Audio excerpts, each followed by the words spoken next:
And our first presentation is entitled The Ontological Suicide of Philipp Mainländer, A Search for Redemption Through Nothingness. And this presentation will be given to us by Paolo Gajardo, who has his bachelor in philosophy from the Universidad de Chile. And he is a master's student in philosophy at his university. His research interests include pessimism, nihilism, metaphysics, and his work has focused on authors such as Schopenhauer and Mainländer and Nietzsche. He's published several papers on these authors in index journals, and I'm happy to turn the floor over to Paolo. Okay.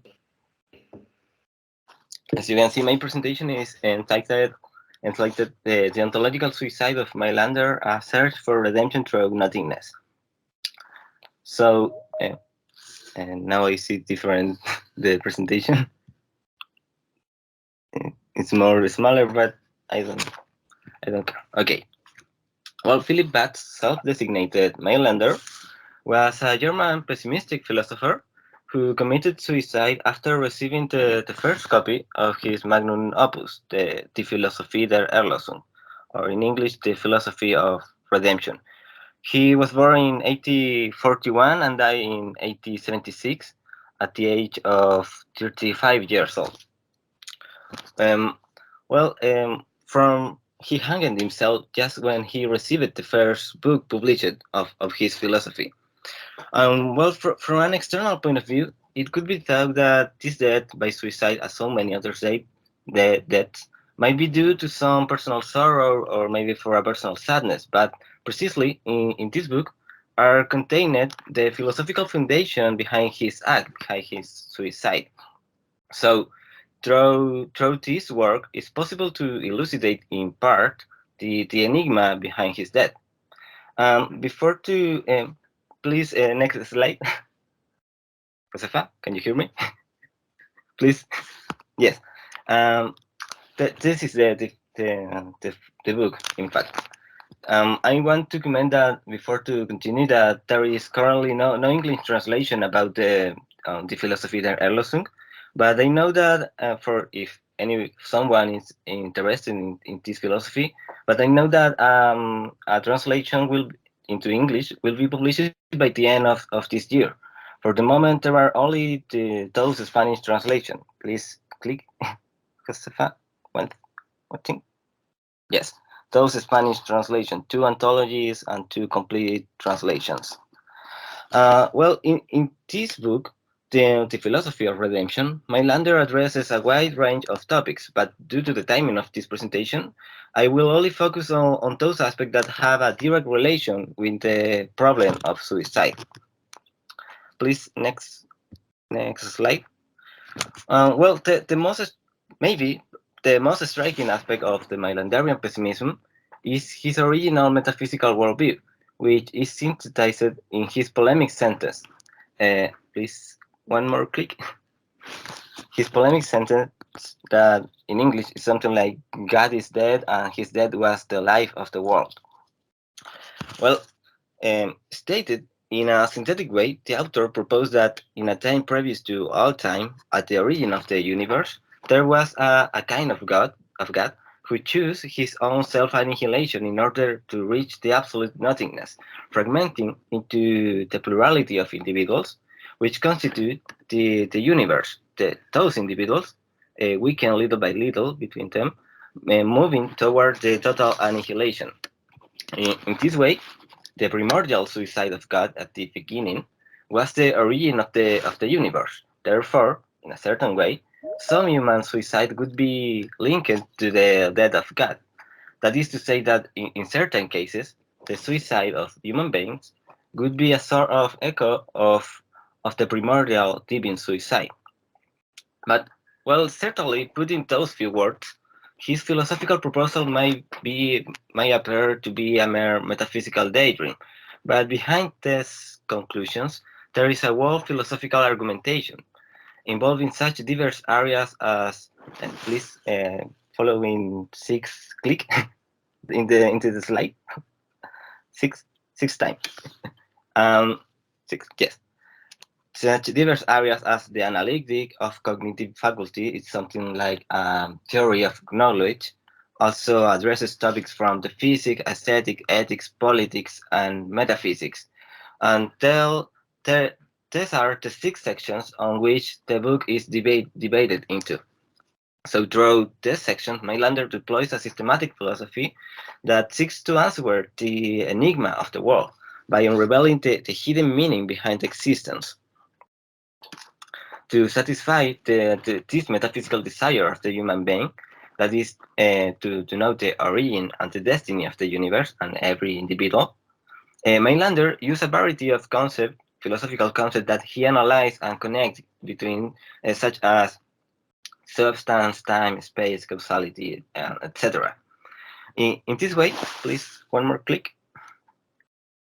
One more. What? Yes. Here. In this way, the author conceives a simple unity that existed on a transcendent plane before the universe. However, Mainlander recognizes that this primordial existence cannot be described in a direct and positive way, so it can only be approached negatively. For example, he said that this unity was inactive, unextended, motionless, timeless, etc. Consequently, Mainlander will finally name that enigmatic unity with the name of the most distant thing to all worldly reality, that is the name of God. But we need to remember that this Mainlanderian God is different from the traditional God of theology or the philosophical tradition before them, before he, because it's a dead God who is absent from the universe. And at this point, any lector, one may ask that how and why this God is absent and dead from this current universe. Please, one more click. So the author explained that this referring to the first act of this God, his own and divine suicide, which generated this fragmentation of plurality of the universe. This act of divine explosion can be understood as a kind of Big Bang. So the author argues that God committed his own suicide in order to reach the only thing that he cannot achieve by his own means. The only thing that he cannot reach is the absolute nothingness. This, consequently, is the final goal, that is to say, the redemption of existence, to annihilate any existence in the in the whole universe. One more click, please. Thus, the fragments resulting from this suicide constitute the universe, or immanent plane, that trends to this final goal, that is the end of the world, the end of the universe, into the void, into the nothingness. So one more click, please. So everything that was created after the death of God is imbued with a sort of essential heritage. He will name this essential heritage with the name of the individual will to die. Please, one more click for the quote. One more. Yeah, that is in German, and this is in English. He wrote at the near the end of his metaphysics that, to summarize, everything in the world is will to die. So this individual will to die constitutes the authentic being in itself, hidden in the deepest part of each being according to his philosophy, which this being in itself, the individual will to die, which would drive every individual unconsciously to conclude the goal, trusted by the first divine act to conclude the absolute redemption, the absolute destruction of every individual. But certainly, this will to die does not lead every individual to commit suicide, because it operates in a more indirect way, making that each individual cling to the life and become weaker and weaker in the constant struggle with other individuals. However, this individual will to die in some individuals may manifest itself in a stronger way. And in such cases, the subjects will immediately want the end, that is to say, the death, his own death, without clinging to the means. The means are the life in general. Thus, when the will to die has already weakened an individual's strength, he will seek the serenade of the dead by his own hands. One more slide, please. Is one? Yes. Consequently, the Mainlanderian interpretation of suicide is quite indulgent because it empathizes with the exhaustions and sufferings of those who consider anticipating their own death by suicide. The following quote clearly shows the Mainlander's empathy towards suicide. He wrote in the philosophy of the philosophy der Erlösung that how easily the stone falls from the hand onto the grave of the suicide. How difficult, on the other hand, was the struggle of the poor man who had beaten himself so well. So this special consideration about the suicide is totally opposite to the proposal of Schopenhauer, one of the philosophers who strongly influenced Mainlander's thinking and philosophy. Because for the father of pessimism, for Schopenhauer, the suicide is a kind of metaphysical mistake because it cannot destroy the will to live, because only destroy the body, the phenomenon aspect, the manifestation of will, but not the will in itself.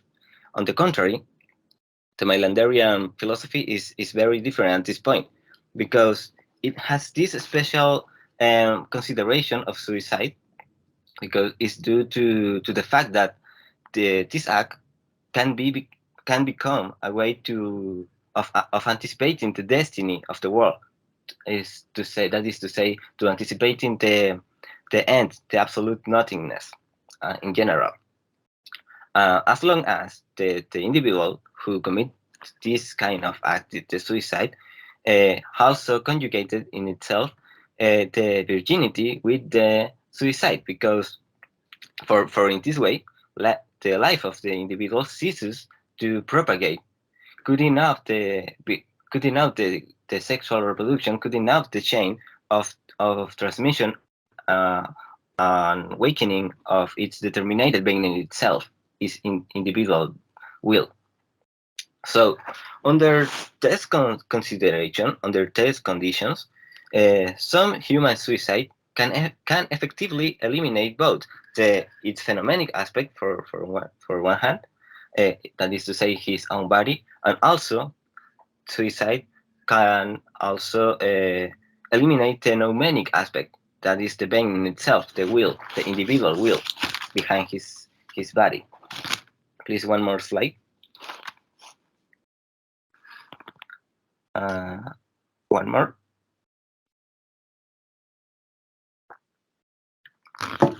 Okay.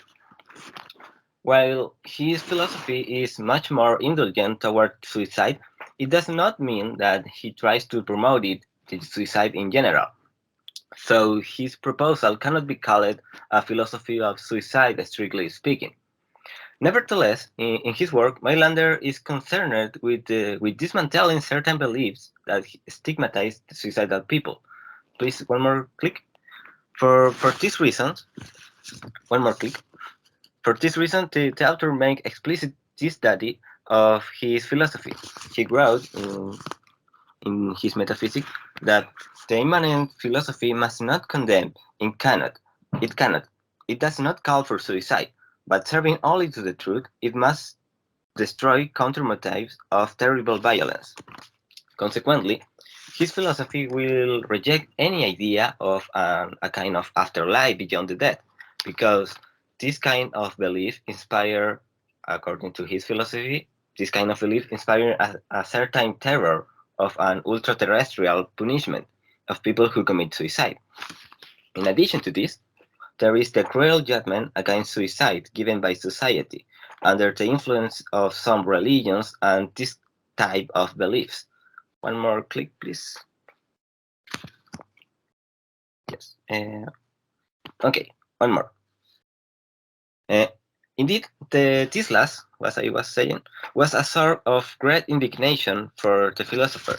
He wrote in a posthumous essay that I insist so much on this point because, as I must openly confess, the hairless judgment of most people, especially the clergy, about suicide is the only thing that can still deeply disgust me. In this is a posthumous essay. Against these heavy criticisms of suicide, the author argues that at the core of the Christianity and also at the core of other religions like Buddhism lies a commitment of a slow suicide. One more click, please.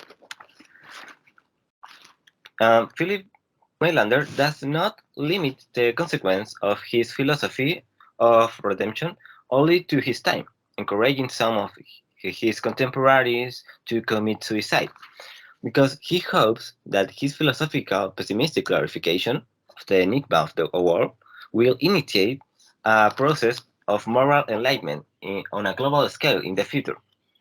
That is to say, that his pessimistic ideas will spread beyond all borders so that all human beings can correctly judge the value of existence. Please, one more click for the quote. He wrote also in a posthumous essay that the pessimistic philosophy will be for the beginning historical period what the pessimistic religion of Christianity was for the past one.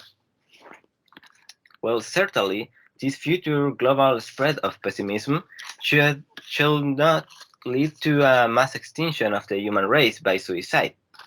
On the contrary, it should to unite people so that after recognizing the problems of the world, of this pessimistic worldview, people will work together to remedy them, to remedy all these problems and achieve the desired ideal state. This ideal state is very important on his philosophy. It's a kind of a perfect state in general in a global scale, without any pain and any suffering, in a kind of perfect life. But thus, the main consequence of this pessimism would be the social compromise for an universal progress as a prelude to the final redemption, to jump into the void, to jump the humanity in general to the redemption, into the nothingness. Please, one more click. Yes. In fact, the author, after writing his work, considered that he had only two options. On the one hand, to devote himself to an active political life in order to reach this ideal state, and on the other hand, to precipitate himself into the death by his own suicide. This he made known to his sister Mina, here in the picture, when he were children, to his sister Mina, with whom he was very close. Um, in the following extract from a letter addressed to her, this dilemma of two options can be noted. He wrote to his sister that if I'm not to seek the death with pleasure after this fruit has ripened, he's referring to his own philosophical system, lacking any motive, I must enter into the realm of social democracy, which will allow me to become exhausted and dizzy, so as not to listen to the seductive voice of this longing for absolute rest and to achieve redemption forever.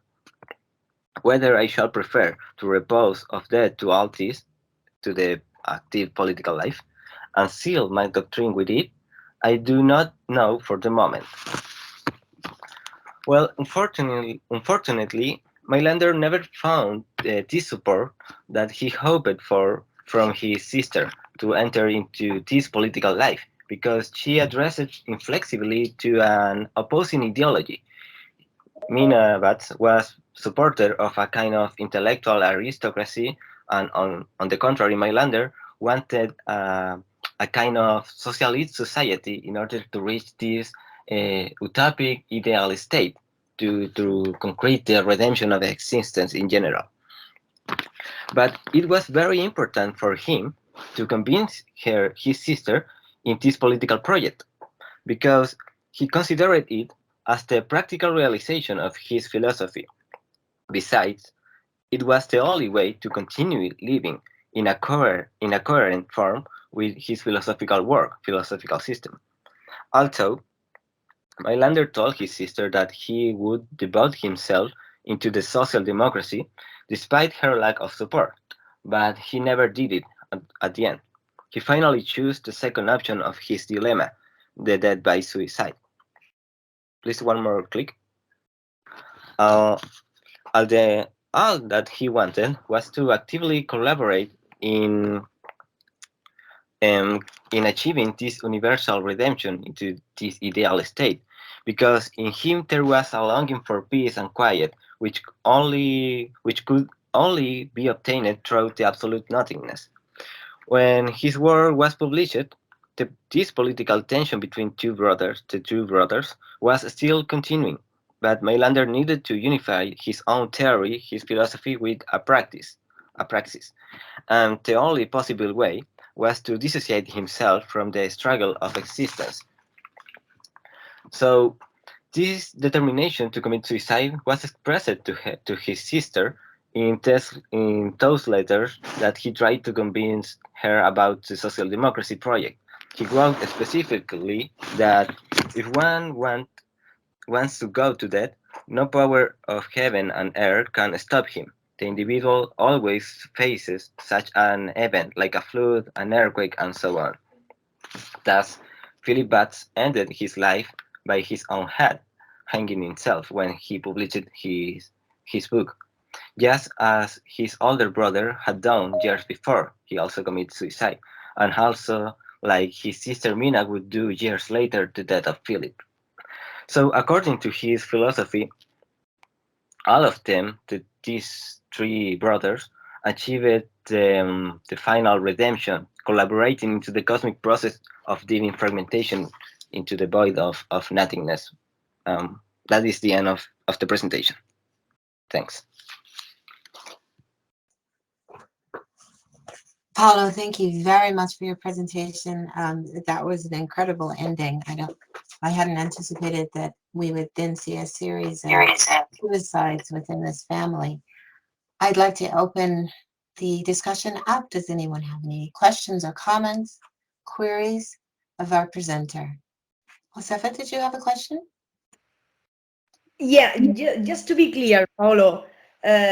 So according to Mainländer, we shouldn't try to prevent suicide after all.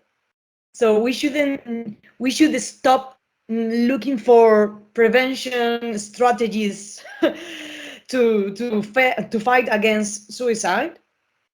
No, strictly speaking, no, because according to his the focus was the social compromise to convince people to collaborate together to remedy the problems. But he recognized that if if someone need to cannot be living for any personal sorrow or any personal issue, it does not condemn it because he understands it, but he says that the focus is to help together to remedy the general problems. But the Swiss, for that, I was saying that it's not strictly speaking a philosophy of suicide that he promoted, but he does not condemn it. It's a sort of I don't know how to say it strictly, but it's not a total promotion of suicide, obviously. This kind of philosophers make me feel sick because I cannot see that of the will to die. I hope I could. I hope I could because it would be really releasing. Fear of death is with me since I have memory, but it's impossible for me. I want to live forever, as the singer said. So it's very difficult to me to understand Mainlander's view. I don't, I don't know if I'm the only one in the room with this, with this feeling right now, but from time to time when I was listening to your presentation, I was doing like, no, how is that possible? Wow, thank you so very much for your presentation. It's my first contact with Mainländer, and I know it's an author I should read sooner or later, but I don't know when I'm gonna have the strength to do it. Thank you, Paolo. We have a few minutes left. I wanted to build upon the point that Josefa just made and also query Paolo. Within the German language, there are two expressions for suicide, at least two, that I think get to the heart of this matter. There's Selbstmord, which is essentially killing yourself, murdering yourself. But there's also a more neutral term, which is Freitod, which means that you freely give yourself unto death. And this term is more often used, for example, when people take their lives as a point of self-liberation or political protest. For example, Buddhist priests who set themselves on fire as a part of political protests. There is an entire literature of Jews who were hunted during the Shoah who preferred to kill themselves rather than to be murdered by Nazis. In my own research, people, the author that I mentioned today, who had a debilitating neurodegenerative disorder that was incurable, who decided instead to take her own life. So there is this modern tension in Germany between Freitod and Selbstmord. I would like to know, because this author seems to have predated this discussion, what do you think he would say today if he had medical and psychological options available to him today that were not open to him or his family then? What is your personal opinion, having read him? Well, my personal opinion about the this, if I understand the question, is to who what he can say today with the modern psychological focus. Probably he would. Sorry, I'm still learning English, so it's sometimes difficult to formulate some phrases.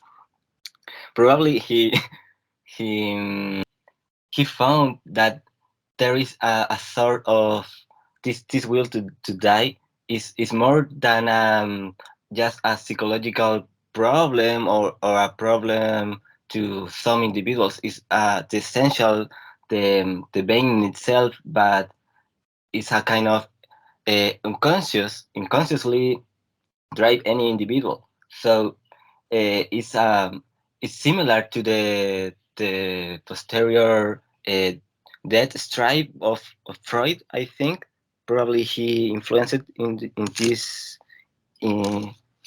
formulation. But the death, the longing for death, according to his philosophy, is not a mental problem or that need to be solved to the people to seek a kind of solution of that. Because according to his metaphysical worldview, in some individuals, this being in itself just manifests more with more strength, and that is necessarily that the dead manifests itself. He many in by the end of his philosophical system that says that he's a kind of supporter of determinism, uh, conjugated also with some liberty. But the So according to this determinism, if any, like the final quote of the letter to her sister, so in some individuals the suicide desire is just uh, so strong and strictly speaking that any force can stop him. So i- indeed, in fact, our actual focus by psychology and psychiatry and and so on cannot also, according to his determinism philosophy, cannot stop the death, the desire of death in those individuals. I don't know if I respond correctly because it's too hard to me to formulate. I would say that that was absolute brilliance. And if I might say, as a native English speaker, never doubt your ability to express your incredible intelligence and brilliance, because that was pure poetry. I don't even, there's this part of me that just wants to. That in and of itself should be a publication, which you've just said. Is there someone else who would like to make a comment or pose a question? Like I say, I got so many questions from Mainländer. I could talk about him all day because one of my sort of focuses is in the philosophy of sort of death and how that's evolved through the pessimistic like era of philosophy and stuff. And like Josefa was saying, it's like Mainlander's thought is so riveting and like dreadful in a good way almost, and how he sort of builds death into like the very structure of being in the disillusion of God as he's breaking apart, as he would say. But to Imad's sort of comment too, we definitely have to analyze Mainlander to see where in his conclusions is coming from a premise of reason and like rationality, as opposed to sort of pathology and sort of, begging the question of suicide as rational from just his desire for suicide itself. And that's a big question for his philosophy that needs to be examined. And I hope when it gets in when the translation of English comes out before I learn German, that is, like that we'd be able to figure this out and get more English speakers to be able to investigate it. But his thoughts, and especially like influencing Nietzsche and how he thought of his metaphysic, is something that's very obscure. I'm not sure if you watched the YouTube video of Sisyphus 55. Like that's how I learned Mainlander. But he's just not very known outside of a couple like entries in like pessimistic studies. And so, to investigate him as you were doing, like very thank you. And thank you for the Reddit post as well in me down here. Thank you for the Reddit. I commented the. Okay. Yeah. Yeah, very good. Very good. Okay, if there aren't any more questions, I'm going to move us on to our next presenter, who is Morgan Rempel. Morgan is an assistant professor in the Department of Philosophy and Religion at Georgia Southern University in Savannah, Georgia. He is the author of Nietzsche, Psychohistory, and the Birth of Christianity, which was published by Greenwood Press. He has published articles on ancient philosophy, ancient religion, continental philosophy, philosophy and film, and Holocaust studies. His presentation today for us is called Crises of Impermanence. Hello, my name is Morgan Rempel. I teach philosophy at Georgia Southern University in Savannah, Georgia. And the title of my paper today is Crises of Impermanence, Tolstoy's Confession and Woody Allen's Hannah and Her Sisters Reconsidered. Filmmaker Woody Allen's interest in 19th century Russian literature is evident in a number of his movies, most notably 1975's Love and Death and 1989's Crimes and Misdemeanors. Likewise, according to Woody Allen, the basic structure of his 1986 film, Hannah and Her Sisters, was inspired by Tolstoy's Anna Karenina. But it is another work of Tolstoy, the autobiographical work Confession, or My Confession, that seems to inform that film's most philosophically interesting subplot, the existential crisis of Hannah's suicidal ex-husband, Mickey Sachs. Like Tolstoy, who at the height of his fame and career and wealth experienced a near fatal crisis of faith and meaning, Woody Allen's Mickey becomes fixated on thoughts of death, impermanence, suicide, and God. The narratives of both of these stories document their protagonists' efforts to resolve their existential predicaments. And I point out that at first glance, these parallel crises seem to end in very different ways, with Tolstoy finding answers in religious faith and Mickey Sachs finding answers in more mundane pursuits. And then I point out that in reality, there turns out to be a lot of similarities between Tolstoy's crisis and resolution and the crisis of the Woody Allen character, Mickey Sachs. So now I'm going to talk about Leo Tolstoy. In 1874, while he was writing Anna Karenina, the crisis that had long been brewing within Leo Tolstoy struck with great force. Intrusive questions concerning the meaning of life made it increasingly difficult for the novelist to see Anna Karenina through to completion. Fortunately for the world of literature, Tolstoy was able to finish Anna Karenina.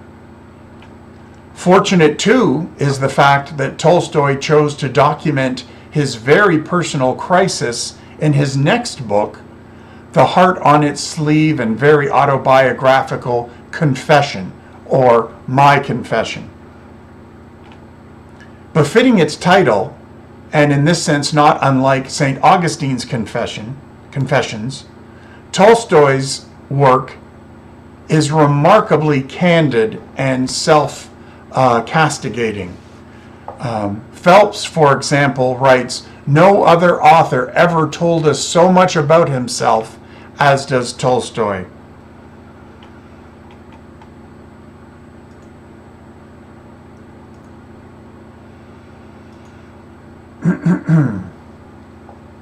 Tolstoy in his confession, tells us that prior to his crisis of 1874, his life was proceeding very nicely indeed. He tells us that he was surrounded by what was considered complete happiness. I had a kind and loving wife, lovely children, a large estate. I was respected by relatives and friends. I was praised by strangers, and I could consider myself a celebrity.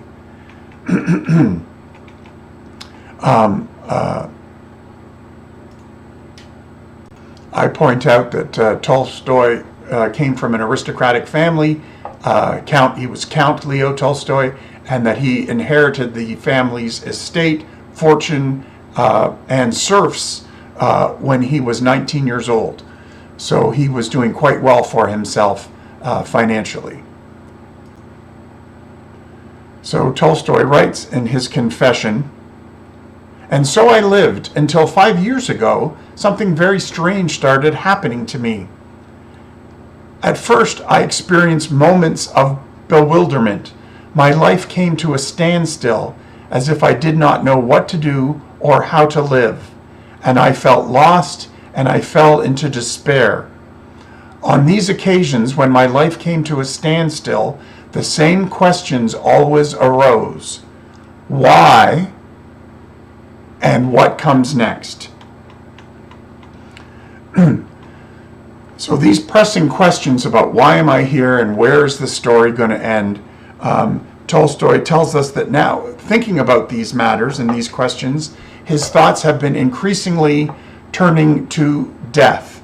And in fact, he admits that he became fixated on the fact that he was going to die and that his family was going to die. He writes, "Today or tomorrow, sickness and death will come to those dear to me and to myself, and nothing will remain other than stench and worms. Sooner or later, all of my affairs, whatever they may have been, will be forgotten, and I myself shall no longer exist." Tolstoy tells us that what follows this fixation on death is an increasing fixation on thoughts of suicide. He tells us that the thought of suicide now came as naturally to me as thoughts of improving my life had come to me in the past. The idea of suicide was so attractive to me that I had to use cunning against myself in order not to carry it out too hastily. He goes on to say that this cunning involved hiding ropes from himself for fear that he would fashion a noose, and that he no longer allowed himself to carry a loaded gun when he went hunting. Tolstoy actually comes to the conclusion that, yes, I think I am going to commit suicide, but I don't want to act too rashly. So before I do, for fear of making a mistake, I'm going to look for answers to these burning questions in a variety of fields. He tells us that he looked for answers amongst his wealthy, educated friends. And he says he came to the conclusion that they were as lost and they were as, their lives were as devoid of meaning as his. He then goes on to recall, in a darkly humorous passage, he goes on to talk about his search for answers in the natural sciences. He says about the natural sciences that it yielded a countless number of precise answers to things I had not asked about the chemical constitution of the stars, about the movement of the sun, about the forms of infinitely tiny atoms. But the natural sciences didn't provide any of the answers he was looking for. He writes, "I need to know the meaning of my life, but the fact that it is a tiny particle of infinity not only fails to give it any meaning, but eliminates any possibility of meaning." So he doesn't find his answers in the natural sciences. He then spends several pages talking about reading the great sages and great minds of the world. And he summarized, now his choice of authors, Socrates, Schopenhauer, Solomon, who he associates with the book of Ecclesiastes, and the Buddha, he distills their philosophies about meaning and life thusly. He writes, quote, paraphrasing Socrates, "The life of the body is an evil and a lie. Since the annihilation of the life of the body is a blessing, we must long for it." Then with Schopenhauer, he associates the following teaching: "Life is that which should not be, an evil. The transition into nothingness is the only thing sacred in life." That's what he associates with Schopenhauer. And then from the book of Ecclesiastes, which he associates with Solomon, he paraphrases, everything in the world, both folly and wisdom, riches and poverty, happiness and grief, is all vanity and happiness. A man dies and nothing remains, so says Solomon. And lastly, he paraphrases the Buddha, quote, "It is impossible to live in the consciousness that suffering, weakening, old age, and death are inevitable. We must free ourselves from life, so says the Buddha." I then go on to point out that while Tolstoy is perhaps a little guilty of oversimplifying these philosophies, he's not wrong. There is this pessimistic streak in all of the philosophers that he peruses in his search for meaning. So after his search in the natural sciences and in philosophy, Tolstoy spends several chapters of his confession discussing his search for answers in religious faith. He tells us that the rational part of his mind found the teachings of religion just too hard to swallow. But then he points out, but the teachings of religion in general and Christianity in particular, while he may have trouble getting his mind around their non-rational teachings, he said the teachings of Christianity do have the advantage that they answer all of the burning questions which has brought his life to a standstill. Why am I here? What is the point? Is there anything is there any meaning to life that will transcend death? So we see him wrestling with Christianity in his efforts to deal with this crisis. Tolstoy tells us that, of course, he's no stranger to Christianity, and that as a child he was baptized and catechized in the Russian Orthodox faith, but that by the time he was a teenager, he had left that faith behind. And now here he is in his late 40s trying to reconnect with the Christianity of his childhood. He writes, I attended services. So this is the post, or the Tolstoy trying to deal with his crisis in his late 40s. I attended services. I prayed morning and evening. I fasted and received communion. But nearly 2/3 of the whole service had no meaning, or made me feel that in attempting to give it a meaning, I was lying and thereby destroying my relation to God and losing all possibility of faith. I now point out that the excerpts from his confession that appear in anthologies and in textbooks typically don't get into this. This theme in Tolstoy's writing that institutionalized Christianity may in fact be an obstacle to one entering into a relationship with God. But he does spend several chapters of the confession pointing out some of the problems with Christianity. So it's not in the Orthodox faith, the Orthodox Church, that Tolstoy ultimately finds a version of Christianity that he is, well, if not comfortable with, then less uncomfortable.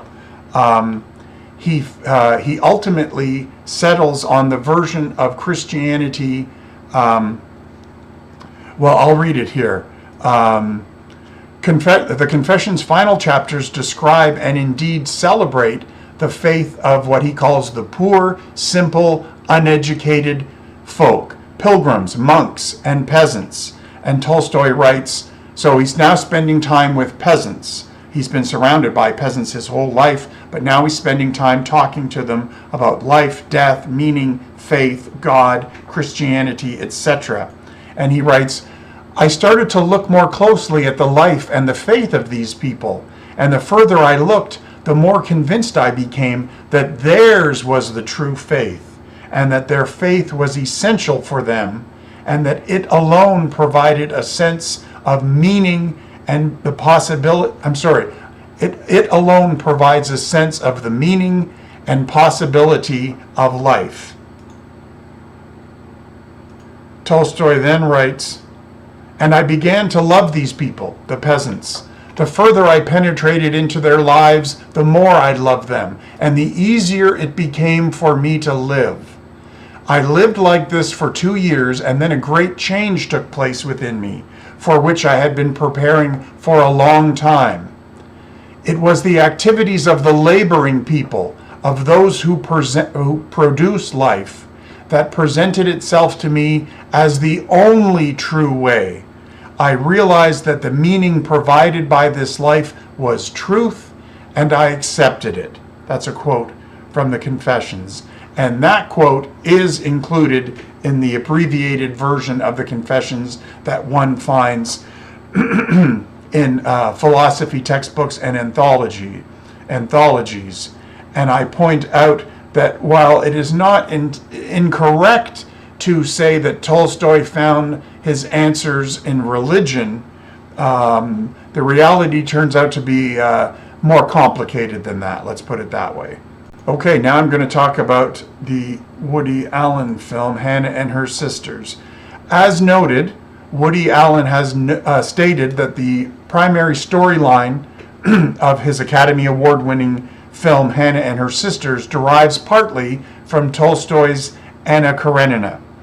Like that masterpiece, Allen's film revolves around the lives of three sisters. In this case, Hannah, who is Mickey's ex-wife, Holly, and Lee. Okay, let's talk about the film and the Mickey Sachs storyline within the film. Mickey Sachs is a successful 50-ish television writer and producer. While his level of success is not on par with Count Tolstoy's, Mickey is nonetheless doing very well for himself. His long-standing career in television is busy and successful. He lives in a large two-story residence in Manhattan. He has lasting friendships, including a good relationship with his ex-wife, Hannah. Early in the Mickey Sachs storyline, symptoms of hearing loss lead to an increasingly worrisome series of medical tests. And while the results of the medical tests ultimately prove negative, along the way, Mickey comes to convince himself that he has a fatal brain tumor. When he at last gets the all clear regarding his brain scan results, Mickey is elated. He runs out of the hospital and literally dances down the street. In the next scene, we see a very serious-looking Mickey talking to a colleague named Gail at the office. Gail says, "What do you mean you're quitting? The news is good." And Mickey replies, "Don't you realize what a thread we're all hanging by? Can't you understand how meaningless everything is? Everything I'm talking about. Our lives, the show, the whole world. It's meaningless." Gail says, "Yes, but you're not dying." And Mickey says, "No, I'm not dying now. But when I ran out of the hospital, I was so thrilled because they told me I was going to be all right.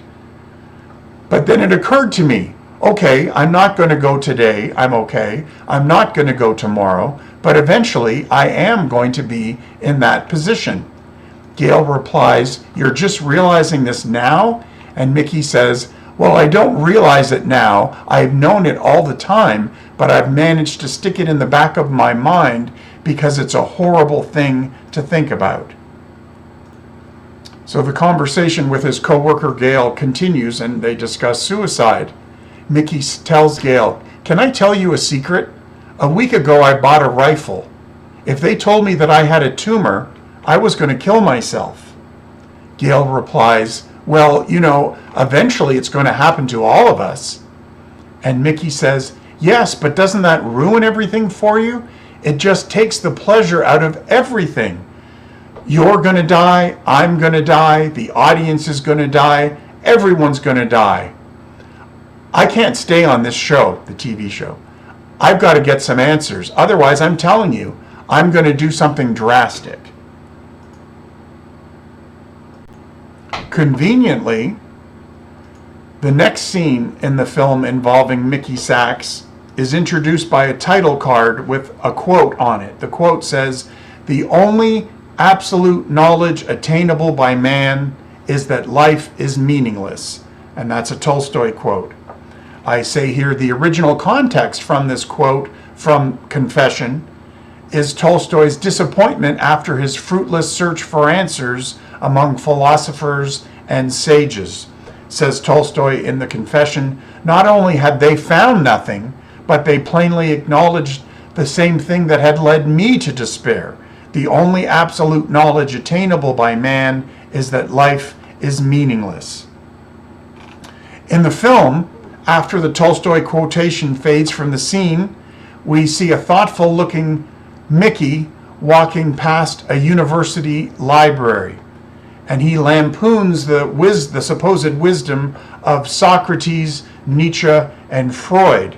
He says, "Millions of books written on every conceivable subject, by all of these great minds, and in the end, none of them knows anything more about the big questions of life than I do." End quote.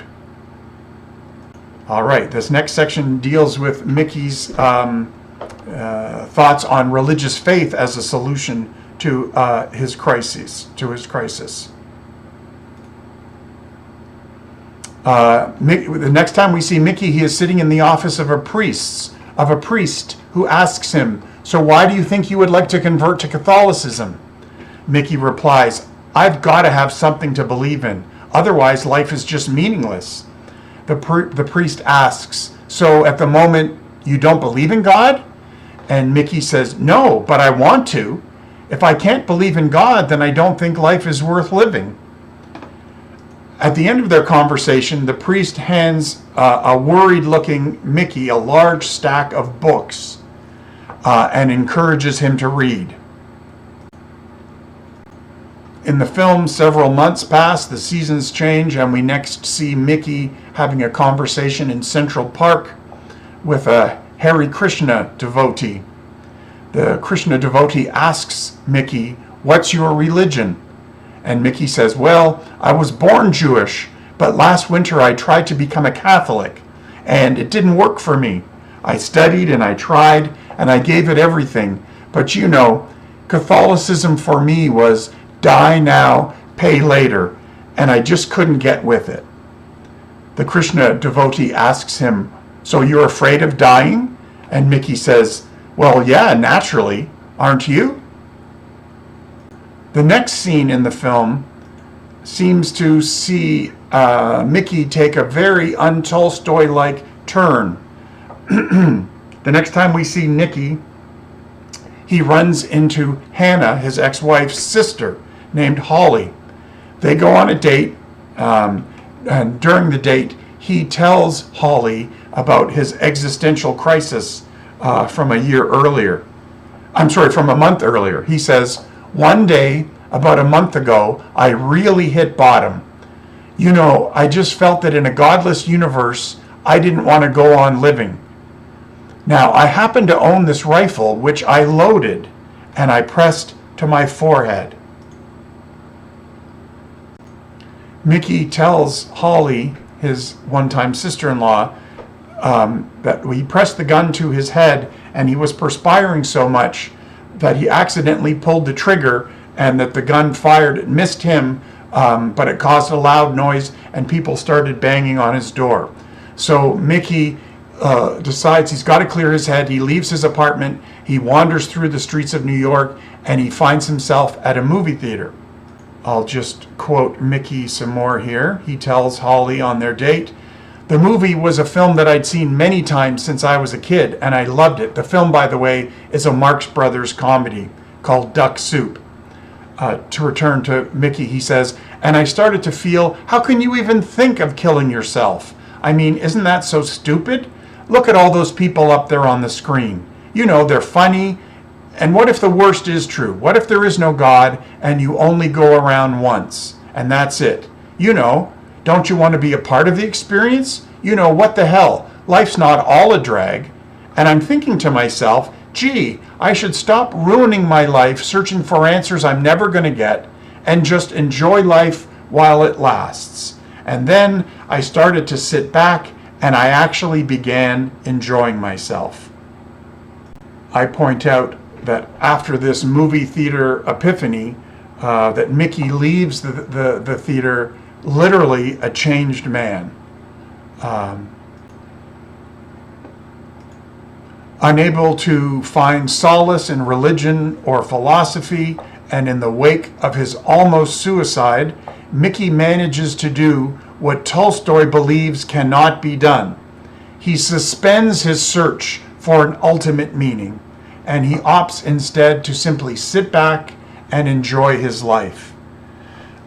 At the close of Hannah and Her Sisters, set a little more than a year after his movie theater transformation, Alan offers a brief but revealing update concerning Mickey Sachs. In the film's final scenes, just before the credits roll, we see, for the first time, a smiling Mickey. we learn that he is now happily married to Holly, his former sister-in-law, and that they are expecting a baby. Mickey's re-immersion into life seems complete.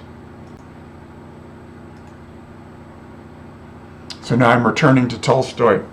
Clearly, the different resolutions of the parallel stories of Hannah and her sisters and Tolstoy's confession make for an interesting contrast. Leo Tolstoy resolves his existential crisis and finds meaning in religious faith. Mickey Sachs, on the other hand, after an unsuccessful Tolstoy-esque search for answers, puts aside his search for ultimate meaning and finds happiness in more mundane pursuits. But one must be careful, especially when dealing with the abbreviated versions of confession commonly found in philosophy textbooks, not to embrace too simple an understanding of Tolstoy's transformation.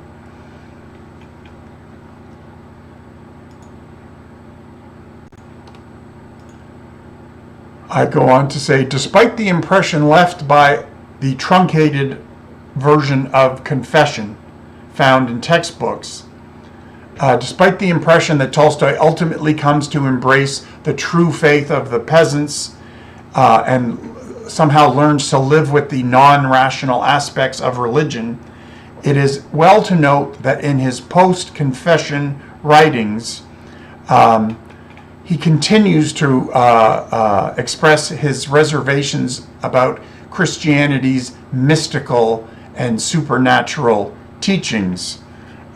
Interestingly, when he was only 29 years old, this is decades before the crisis, Tolstoy wrote, "A conversation about divinity has suggested to me a great idea, the founding of a new religion, the religion of Christianity, but purged of mysticism, a practical religion, not promising future bliss, but giving bliss on earth," end quote. And I point out that Tolstoy would continue to explore this possibility of a purged Christianity, of a mysticism-free Christianity for the rest of his life.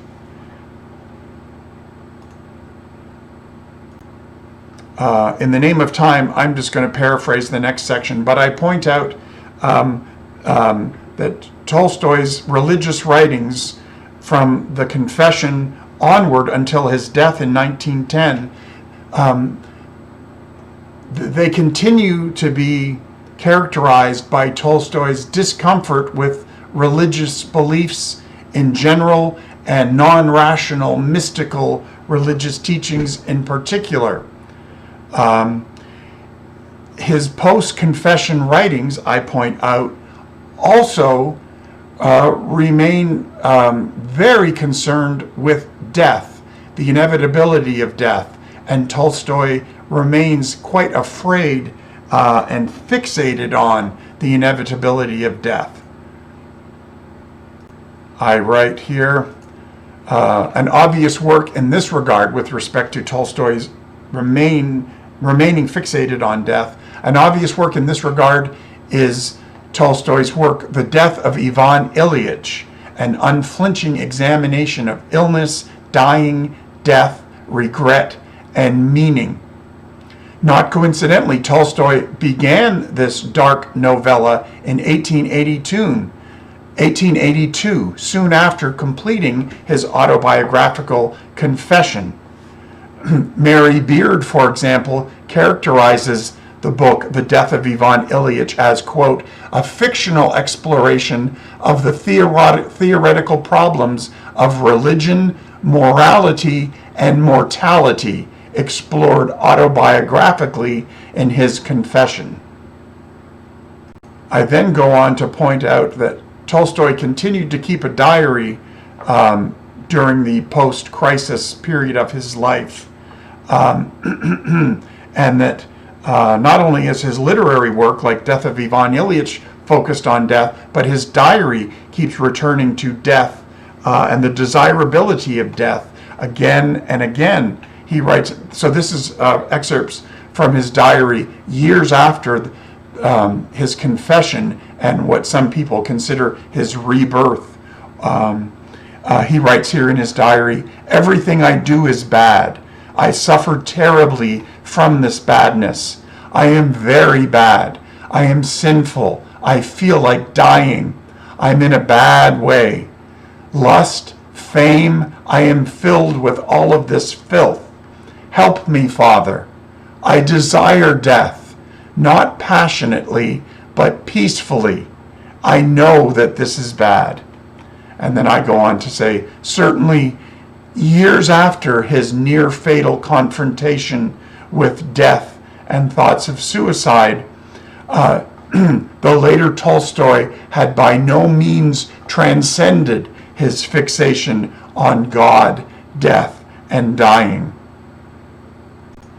I'll now talk a moment about what Tolstoy did seem to believe when it came to Christianity. I say here, while the results of his decades of spiritual searching are far from systematic, several distinct themes recur in Tolstoy's later religious writings. One, Jesus for Tolstoy was, first and foremost, a moral teacher, a social reformer.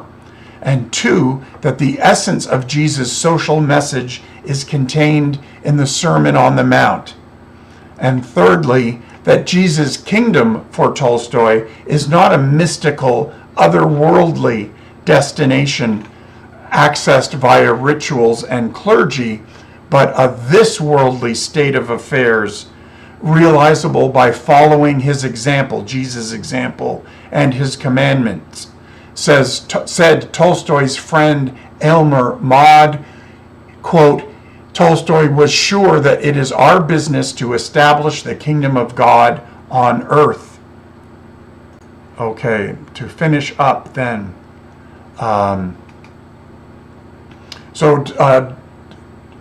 Tolstoy remains impressed by the moral teachings of Jesus, and he also remains very uncomfortable with the mystical teachings of Christianity and religion in general.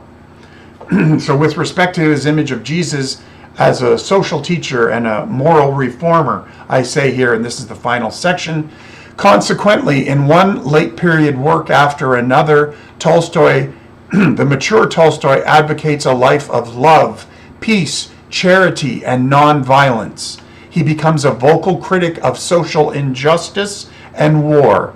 He is nominated 3 times for the Nobel Peace Prize. He gives away great portions of his wealth. He renounces his aristocratic title, Count Leo Tolstoy. He sets up schools and is personally involved in the education of illiterate children. He establishes more than 100 soup kitchens to feed the poor. And he devotes the bulk of his literary energies to short stories and essays on religion and pacifism. So while certainly inspired by the social teachings of Jesus, it remains an open question whether the transformation undergone by Tolstoy in the wake of his crisis should be characterized as a religious rebirth or a moral conversion or perhaps something else. What is clear is that Tolstoy's post-crisis commitments turn out to be every bit as immediate and this-worldly as the commitments of Mickey Sachs. Here's the final paragraph. I trust that this paper, that by looking beyond the abridged version of confession often found in textbooks and situating the snapshot of the transformation Tolstoy chronicles in that volume against the larger background of its author's decades-long religious journey, has demonstrated, at least 2 things. One, that the relationship between the respective journeys of Mickey Sachs and Leo Tolstoy is more complex than a quick look at Hannah and her sisters and confession might suggest. And second, as Mickey concludes during his movie theater epiphany, that certainty regarding the weighty matters considered in both stories, death, dying, impermanence, suicide, the meaning of life, religious faith, etc., is very hard to come by. It seems appropriate then to give the last word to Alan's character Mickey Sachs. Quote, and you know, after who knows? I mean, maybe there's something. Nobody really knows. I know maybe is a very slim reed to hang your whole life on, but that's the best that we have. So that's the end of my paper. Thanks very much. Okay, then we will move on to our next speaker, who is Mary Elliott. Mary, are you there? I am here. Okay. Mary, I'm just going to give you a brief introduction and then turn it quickly over to you because I know we are running very much over time now. So, Mary Elliott has prepared a presentation for us today, which is entitled Suicide as a Dialectical Dilemma. Mary is a PhD student in the Department of Comparative Literature at UC Davis. Her primary interests are Russian women writers of the 19th and early 20th centuries, feminist theory and criticism, aesthetics, and visual theory. She also researches historicity, memory, and forgetting. Mary, the floor is yours. Thank you so much. So just a couple quick words before I get going. First of all, thank you so much, Tsvetaeva, for organizing all of this. I'm so happy to be here. Thank you, Iman, for being our moderator. And thank you to all of my fellow panelists for having me here and participating with all of you. Today, I will be talking to you guys specifically about the Russian futurist poet Vladimir Mayakovsky. For the sake of mutual comprehensibility, I am using a couple of different existing English translations of his poems, but I do want to say that because of the nature of futurist poetry in general and the way that language was altered drastically by the futurists, these poems are, rough approximations of what Mayakovsky actually says. But I picked what I thought was best and really got his point across. So the injunction against conflating the author and the narrative is an acknowledged and universally respected tenet of literary studies. In the case of an author like Vladimir Vladimirovich Mayakovsky, whose work is openly and vividly autobiographical, such an injunction can create false polarities in the understanding of the writer's works, despite the fact that this injunction allows for Mayakovsky's poetry to be studied as such, without the shadow cast by his biographical experiences, and likewise for his life to be examined without the context of his art. In order to understand the dialectical nature of Mayakovsky's work, however, it is absolutely necessary to understand his life, and vice versa, in order to understand the dialectical nature of Mayakovsky's life, his work must be taken into consideration. This examination not only provides crucial insight into both his texts and his lived experiences as an avant-garde artist in the early decades of the Soviet Union, but also allows for an as yet unexplored explanation of his death. Although we reach somewhat different conclusions about the import of Mayakovsky's life and death, I agree with John Berger when he writes, if we wish to understand the meaning of Mayakovsky's example, and it is an example central to any thinking about the relation between revolution and poetry, we have to work on that meaning, a meaning embodied both in his poetry and in the destiny of his life and death. This death, incidentally, is both the death of the author and the death of his labor, the active act of artistic creation, but not the death of his work as it existed, exists, and will continue to exist independent of the author in the world. Mayakovsky was one of the founders of the Russian futurists, along with David Berliuk. Born in 1893 in Georgia, Mayakovsky came to Moscow at the age of 15, where he became acquainted with Berliuk in 1911.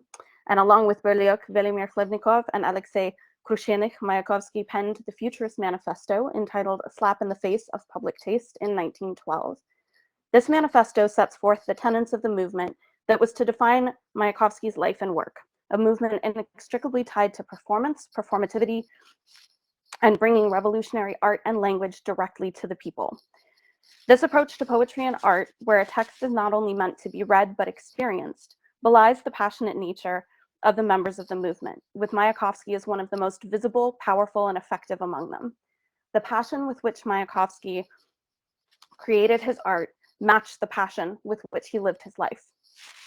Mayakovsky's life followed a dialectic of rapture and agony, all lived, written about, and performed in myriad ways with equal intensity. One of his earliest long lyric poems, Oblako v shtanach, or A Cloud in Pants, exemplifies what would become one of the defining experiences of the dialectic for Mayakovsky, unrequited love. Written in 1914-1915, when Mayakovsky was in his early 20s, this poem marks one of the earliest expressions of an attempt at self-consciousness via intersubjective recognition. In order to be able to develop self-consciousness, there must first be consciousness, proof that the subject recognizes itself as an individual being. That Mayakovsky viewed himself as an individual goes without question. One of his better-known early works that preceded Oblako v shtanach by a year is the poem Ja, also it's I in translation, which is an intimate confessional of the self and his passions, penned by the author in 1913. The requisite desire for intersubjectivity in Mayakovsky's life, and that which is available to us for analysis vis-a-vis Hegel's dialectic, can be found in Mayakovsky's love life, as expressed in his subsequent works. While in Odessa in 1914, as part of a futurist traveling show with fellow poets Berliuk and Vasily Kamensky, Mayakovsky met Maria Denisova, a young sculptor. According to the first-hand accounts of his comrades, he fell for her instantly and was overcome with passion. Mayakovsky referred to her as La Gioconda. According to Kamensky, certain details of Oblako v shtanach reflect Mayakovsky's brief relationship with Denisova. She did come to see him at his hotel many hours after she was expected, but she came to let him know that she was engaged, a detail explicated in the poem. Mayakovsky composed Oblako v shtanach, working passionately while he waited for her to arrive, and long after the devastation of her departure. But this passion that Mayakovsky felt was more than just a fleeting feeling. It was a battle for possession. He needed his Gioconda to see him, to accept him, and to submit to him. Their struggle was violent, and it left carnage in its wake. You swept in abruptly, like take it or leave it, mauling your suede gloves. You declared, "Do you know, I'm getting married." "All right, marry then. So what? I can take it. As you see, I'm calm, like the pulse of a corpse." This is akin to Hegel's life and death struggle in the master-slave dialectic. While this rejection did not literally kill Mayakovsky, it did deny him this intersubjective recognition he so desperately desired, thus enslaving him to his passion embodied in the person of Maria. As we know from Hegel, the only way for Mayakovsky to overcome his enslavement is through work in the service of his master. So Mayakovsky wrote Oblako v shtanach.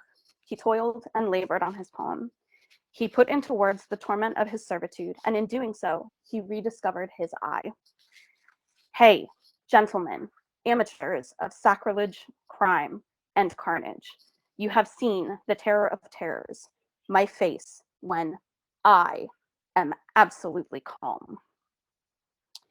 In this passage, we can begin to see, through the isolation of the I on a line of its own, how the labor of poetic creation is enabling Mayakovsky to reclaim himself, his consciousness, from the restraints of the master-slave relationship, while still being entrapped. This movement from self-consciousness back to consciousness indicates the next phase of Hegel's master-slave dialectic, in which the slave begins to work his way free, while conversely, the master becomes more enslaved, reliant on the slave for the master's intersubjective recognition. According to Robert Stern, Hegel argues the master's position is not in fact satisfactory insofar as he now exercises his authority over a subject that is considered worthless in his eyes. This authority is empty and meaningless.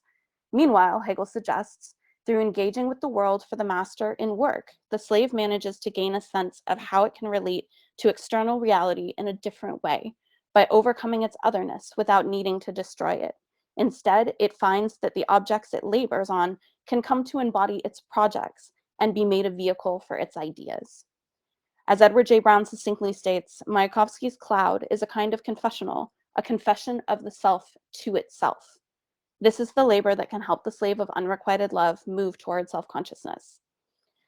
Through the work of the poem, Mayakovsky is able to access an internal depth previously unknown. In the preceding passage, after raging against those who, quote, stole his Gioconda, Mayakovsky is beginning to know his own strength, and through his words, he is starting to identify himself as something wholly new and wholly independent. The following stanza confirms that the work of the poet is his catalyst for breaking free of his enslavement and for reaching the next stage of consciousness. I feel my I is much too small for me. Stubbornly, a body pushes out of me. From the point of this realization, Mayakovsky begins to work free of the bonds of unrequited love. This does not, however, completely free him, because even as he sloughs off the chains of this bondage, he is drawn back into another master-slave dialectic, with the poet functioning as the servant to the state apparatus. Through the act of being a revolutionary, Mayakovsky's relationship with the state fulfills Hegel's requirements, quite literally, for that of a life and death struggle. Mayakovsky, however, submits willingly to his position as a worker in the service of the Bolshevik and later Soviet cause. As Oblikovich continues, this transference of the role of lord or master from woman to state appears and disappears, vacillating throughout. He offers to, quote, root up his soul and trample it into a bloody banner for the Bolshevik cause. While in the work of creating this poem, it may be assumed that Mayakovsky was on his way toward a type of intersubjective recognition through the acts of his artistic labor. In actuality, these two entities, the woman and the state he loved, were to be the perpetual masters of Mayakovsky's life. His poetry vacillates between lyric and political works in service of these two lords of his heart. As Roman Jakobson noted, Mayakovsky had a dual personality as a poet, demonstrating in his work a regular alternation of lyric with political or historical themes. Although his themes alternate, creating a kind of rhythm for his work as a whole, Mayakovsky does not manage to progress beyond the master-slave dialectical relationship, always submitting to the position of star-crossed lover destined to labor for his beloved. Due to his unwavering commitment to this work, Mayakovsky is able to gain rational consciousness and awareness of himself in the world, but that world is one that does not have room for the individual, the poet, the, quote, handsome 22-year-old in his bright yellow blouse. As the Soviet regime changed through the 1920s, the intelligentsia became increasingly more suspect of individual artistic expression, regardless of how artfully it expressed devotion and adoration to the proletariat and the state itself. A conscious self, even an enslaved one like Mayakovsky, was something to be wary of. Mayakovsky's death has often been attributed to his heartbreak over the marriage of a woman he loved, Tatyana Yakovleva, a Russian immigrant living in Paris, which took place after Mayakovsky was unable to secure a visa to go visit her, as well as to the developing wariness of the avant-garde in Soviet Russia. But the evidence in Mayakovsky's own words points to a slightly different cause. Shortly before he died, Mayakovsky's struggle with being ostracized from writers' groups and from seeing his work performed for the public. His plays were stifled, his poems were rejected. Fear ran rampant among the intelligentsia. Many who, like Mayakovsky, were initially valorized for their agitprop endeavors, over time began to become subjects of suspicion. They were too free, too independent, too bourgeois, too subjective, and too conscious. They were slowly forced toward the outskirts of society, alienated from their work and their labor, although that labor had been completed in service of their collective master, the state. But it wasn't just the fear and exclusion, but rather what that meant for Mayakovsky's dialectical trajectory that ultimately left him without hope for the future. Mayakovsky became trapped in the dialectic, in a position of stagnation that seemed interminable and hopeless. If he could not work himself free, then he would never be free in this life. In his last long lyric poem, Vavis Golos, At the Top of My Voice, written in January 1930, Mayakovsky effectively performed his finale. While this poem is not Mayakovsky's suicide note, parts of it read as his last audible performative farewell. He wrote, "Studying the darkness of our era, you may also want to know about me. I'll tell the story of my time and myself." Mayakovsky sees the end of his consciousness as near, and he decides to take matters into his own hands, to remove himself from the dialectic rather than fester in stagnation. But I, choose to subdue myself, standing on the throat of my song.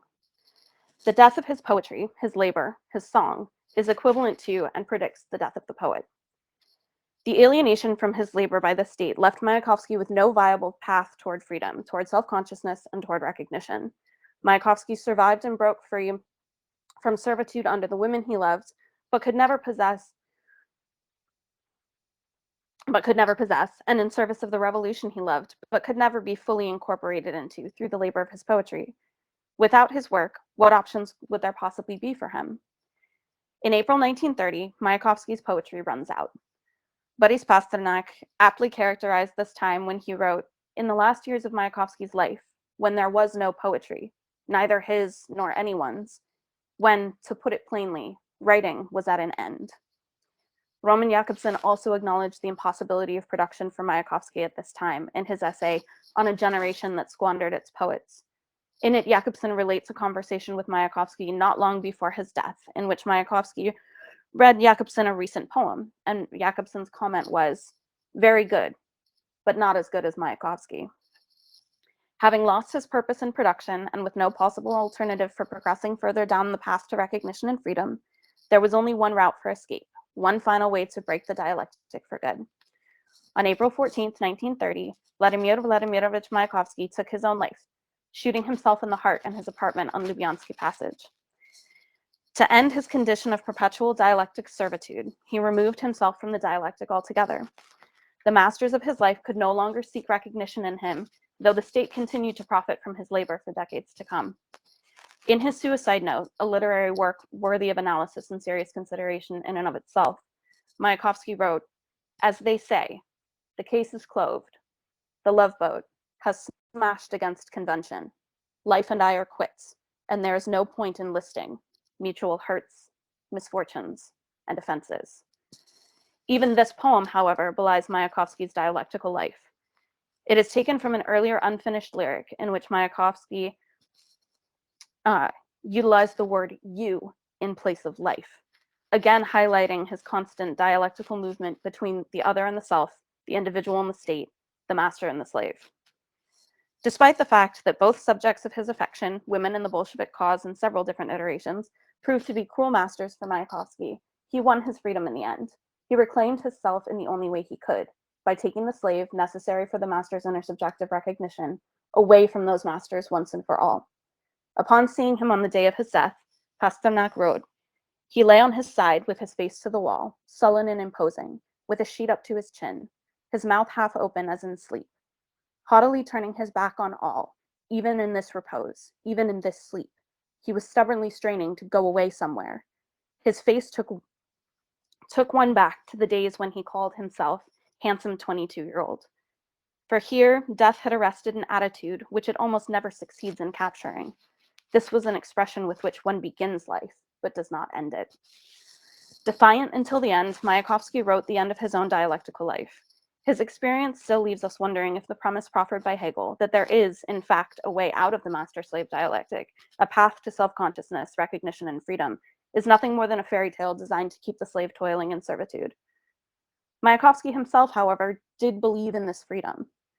Mayakovsky had an unshakable faith that beyond the mountain of suffering, beyond each rising plateau of revolutions, there does exist the real heaven on earth, the only possible resolution of all contradictions, his friend Roman Jakobson tells us. Perhaps it was this belief, and knowing he was permanently precluded from reaching that heaven on earth, that ultimately drove him to suicide. That's it.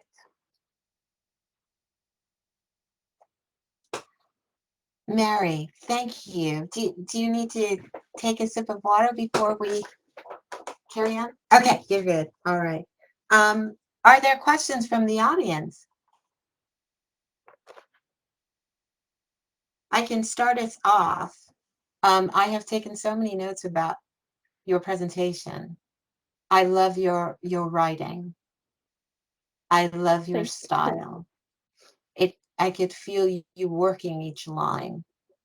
I have two questions. One of them is more provocative than the other.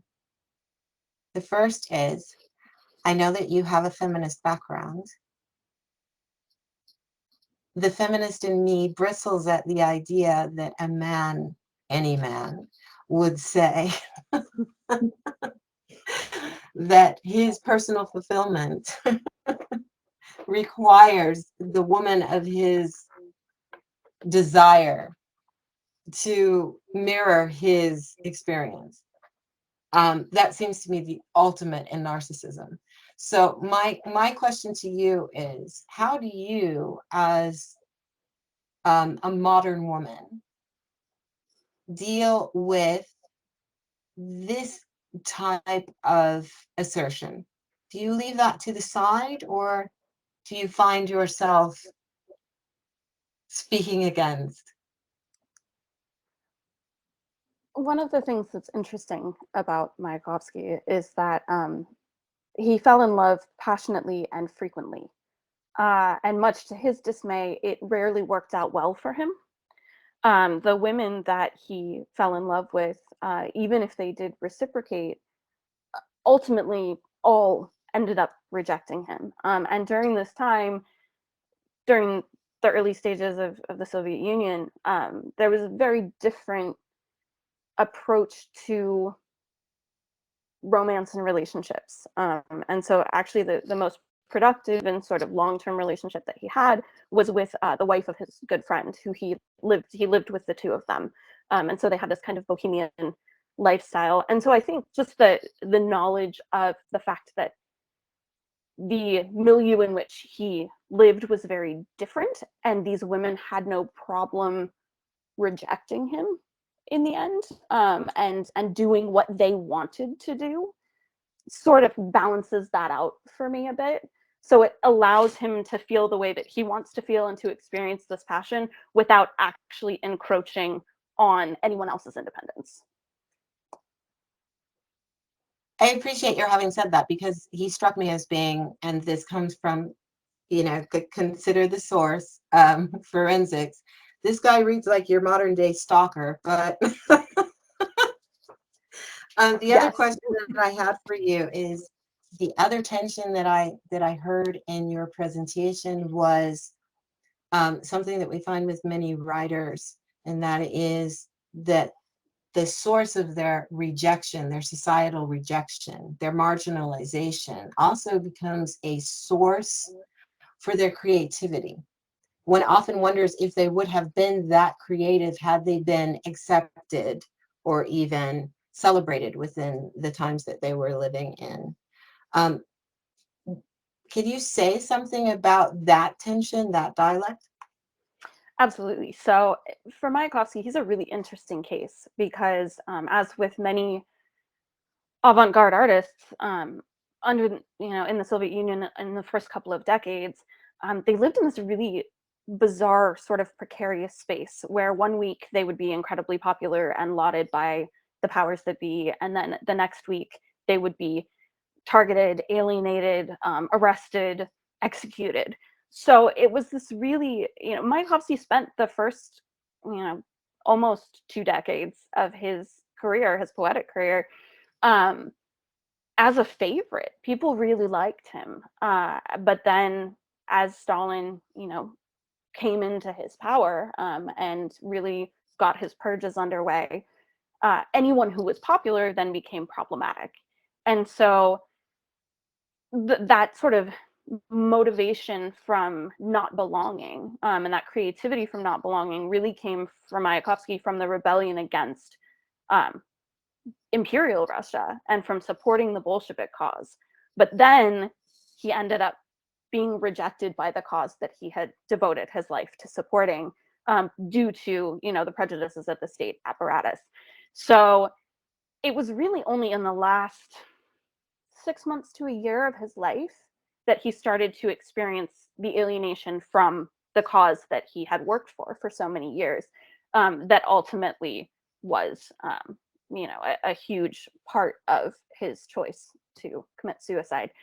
So I think for him it's interesting because it kind of works both ways. Being an outsider inspired him, but then it depends where that tension comes from, right? And an interesting thing to note that I did not, I sort of gestured at it in this presentation, but is a really important part of continuing the conversation of Mayakovsky's dialectic, is that his work then continued to live on without him. And after he died, Stalin made him the poet laureate of Russia, of the Soviet Union, posthumously. And his poetry for the next, was it 5, 6 decades, was taught in schools. It was recited at every party event. Children had to memorize it. I mean, it became the gospel of the Soviet Union. So when the Soviet Union fell, there was, again, this huge backlash against Mayakovsky because he was seen as being this symbol for this, terrible entity for, post-Soviet people. And it's only been in the last, 10-ish years that scholars have started to try and give him, a little bit more credit and look at him more even-handedly, recognizing that the way that his work was utilized by the government after his death was not his choice, but theirs. Absolutely fascinating. Absolutely fascinating. I don't want to take time away from anyone else. If there is a question, you can add it to the chat or raise your hand. Okay, I have another question. When you do your research, do you primarily look at the original text, or do you primarily work with the translations? A little bit of both. My Russian is still not quite good enough to be able to read something so challenging with ease. In large part because one of the tenets of the futurist movement was to challenge conventional language. And so they made up a lot of words, which is very difficult when you're still learning a language, and also really messed around with syntax and with, subject placement. And there's a lot of fluidity with the voices, the various voices in Mayakovsky's text. So it can be a bit difficult to track. But I do like to compare the Russian with the tons of different iterations, especially of his more well-known works, because it's amazing to see the variations in the translations, which for me just really, I have so much love and respect for individuals who are capable of and willing to take on the challenge of translating this kind of stuff, because there are so many different ways that you can interpret the work in translation. So yeah, I guess I try to do a bit of both, and my goal is eventually to be comfortable just reading it in the original. That was it. That was exactly my reason for asking the question, because I imagined that his work would be extremely difficult to translate. So I was wondering how you, as a researcher, negotiate that balance between the original text, a translated text, and then a translated text that comes from a writer with a completely different culture, maybe even in a different period of time. Do you then read multiple texts in order to gain that? And I hear that you do that. What would you say would be some of the primary points where translators have shown differences in the way that they have worked through his material, or perhaps even some of the similarities where you find that irrespective of the different time period and culture, there has been a consensus in the way that his work has been interpreted? I would say that in terms of sort of the narrative progression, there is a fair amount of agreement. But some translators really try to mirror the rhythm of the original, while others focus more on, getting the language precise. And it seems that there is a tension between being able to do both of those things in translation. And I mean, that actually I have found to be true in prose works from Russian to English as well. Like, it's very difficult to get that balance just because the structure of Russian, I think you have this in German as well with cases. There's a certain, rhythm and syntax that goes with that it's very hard to mirror, which you can kind of get away with in prose, not worrying too much about that.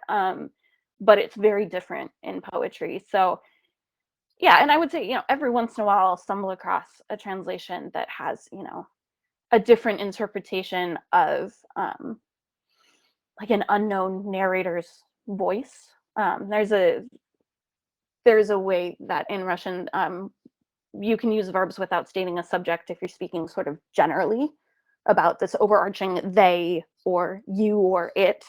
And so sometimes, translators will go really impersonal in that way, and other times they'll give more of a personality to a speaking subject. Josefa, you had said that you had encountered the same challenge in your work with Blumenberg. Would you like to say a few words about that? No, yes, it was it was so tiring, and it was German, not Russian. So I cannot imagine. You're my heroine. I spent, I don't remember. It was awful. At least 4 or 5 years during my PhD, translating from German into Spanish. I decided on stop doing that.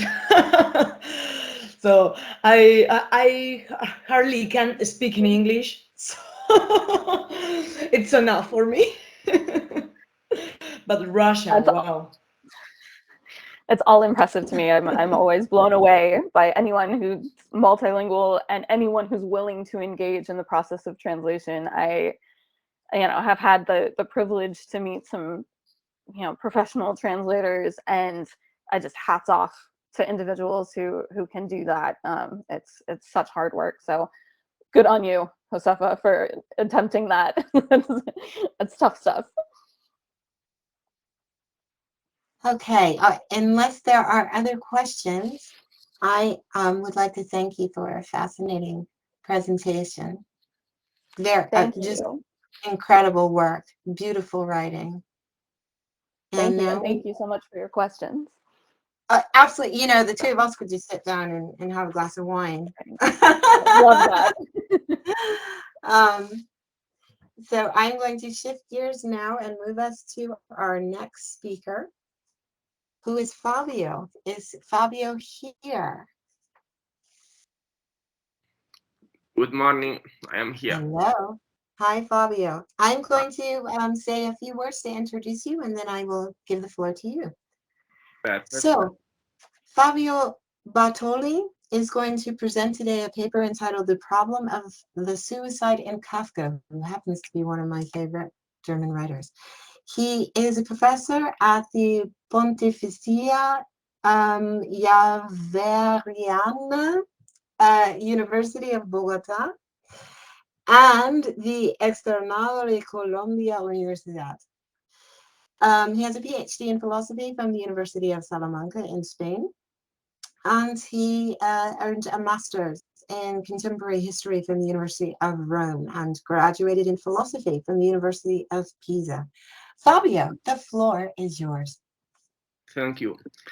Good morning, my name is Fabio Bartoli. Thank you for being here today. Today I'm going to analyze the suicidal thoughts that Kafka expressed in a letter to Max Brod written in 1912, for evaluating the importance that his literary activity had on them. Specifically, I affirm that Kafka's suicidal thoughts had an aesthetical reason and not an ethical one.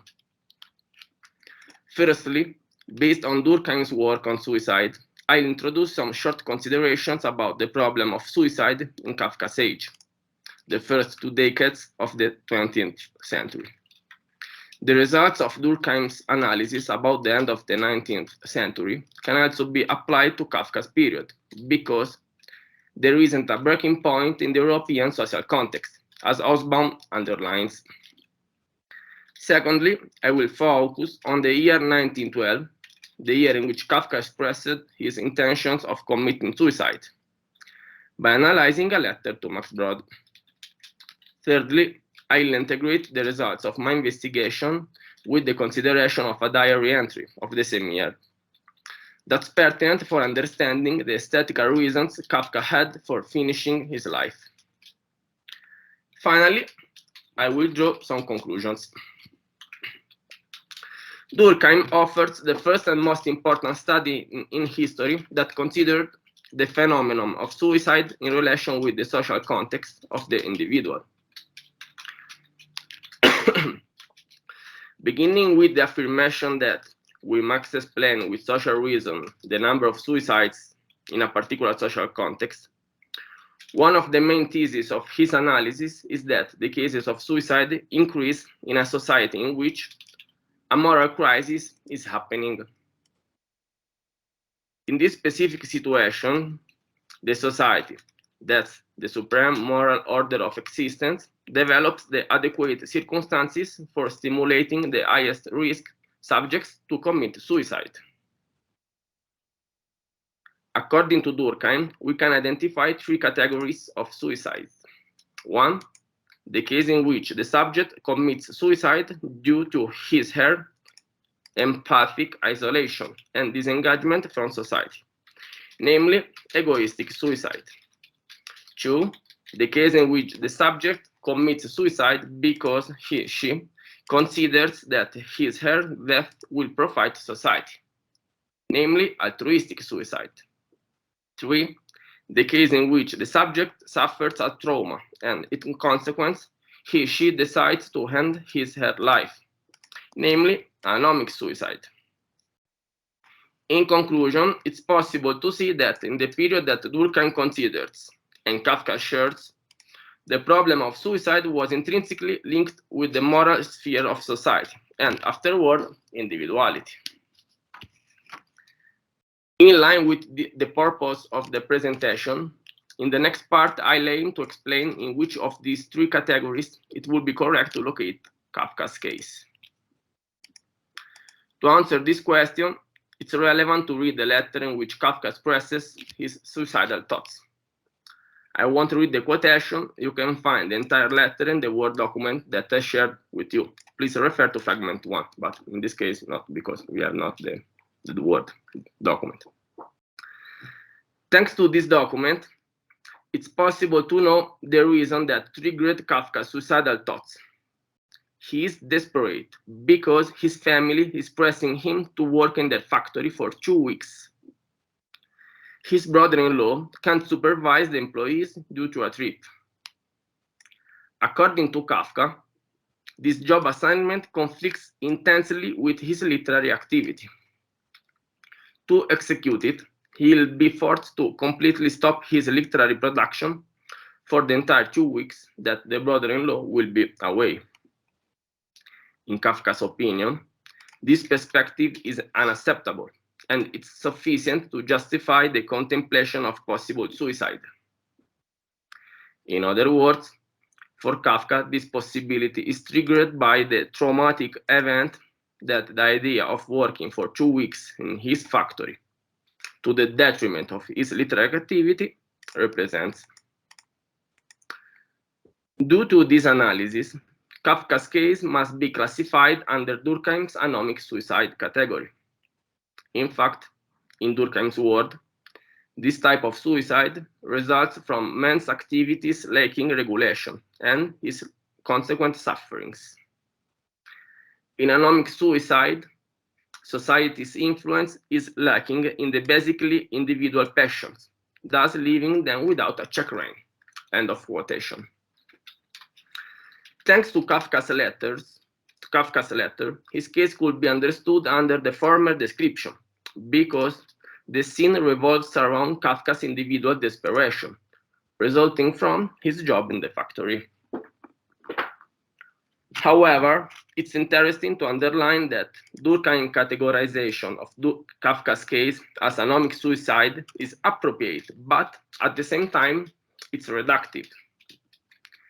In fact, it's true that there is no regulation that adjusts human passions, only in the case in which, as Durkheim indicates, we refer to moral norms. In contrast, it's not necessary for these kinds of rules to have an ethical nature or any other kind of nature. In my opinion, Kafka's case is situated just in this blind spot, because we can justify his suicidal intentions from an aesthetical perspective, instead of an ethical one. To do this, I must renounce Durkheim's analysis on suicide, since, according to Mako, Durkheim's schema was conceived for the analysis of the social systems, but it lacks aesthetical criteria. End of quotation.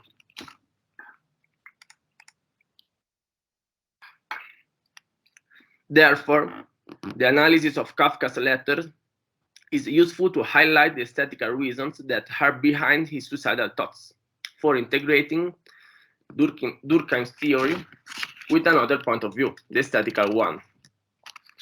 If I am right, I'll try to demonstrate that Kafka's case is an example in which the logic of suicide is in the absence of regulation for controlling the passion of the individual.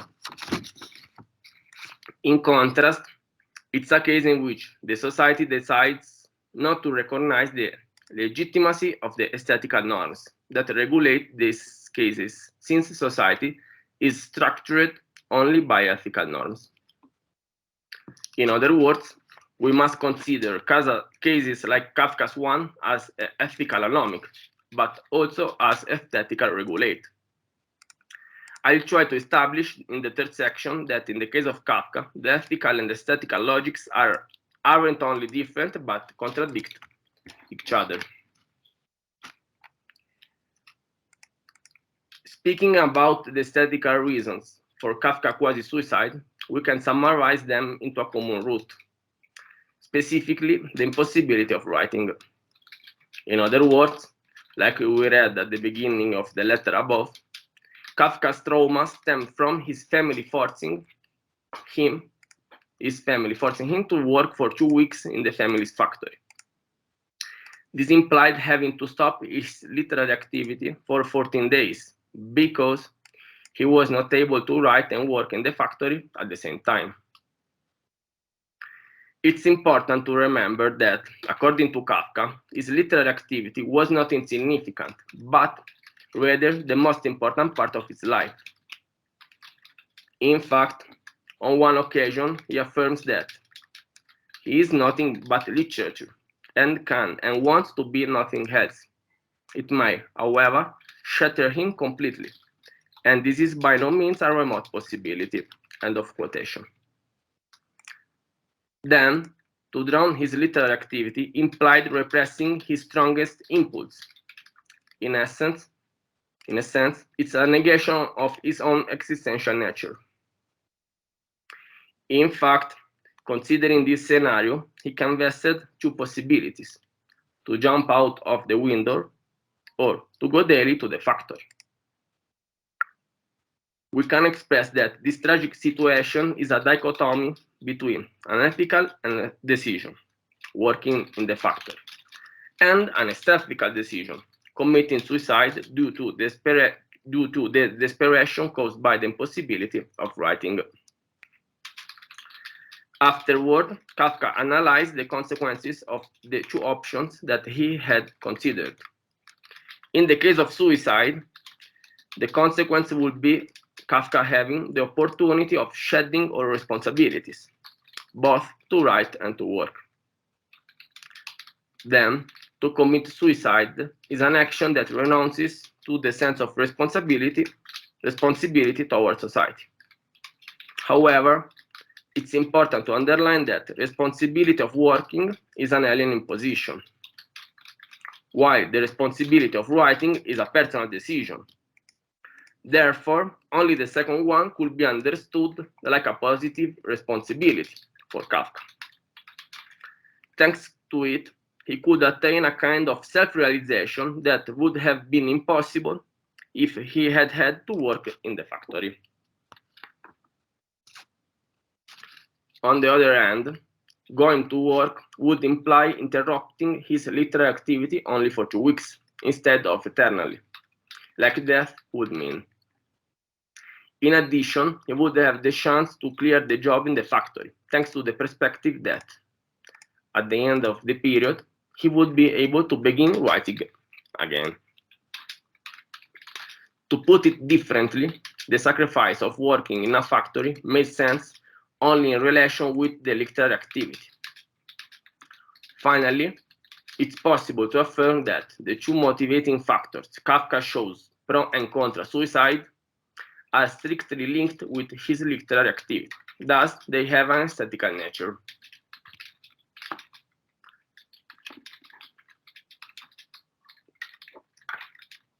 According to this analysis, if Kafka had to respond to Camus' questions on whether life is or not worth living, he would have responded that his life is only worth living in the literary outline.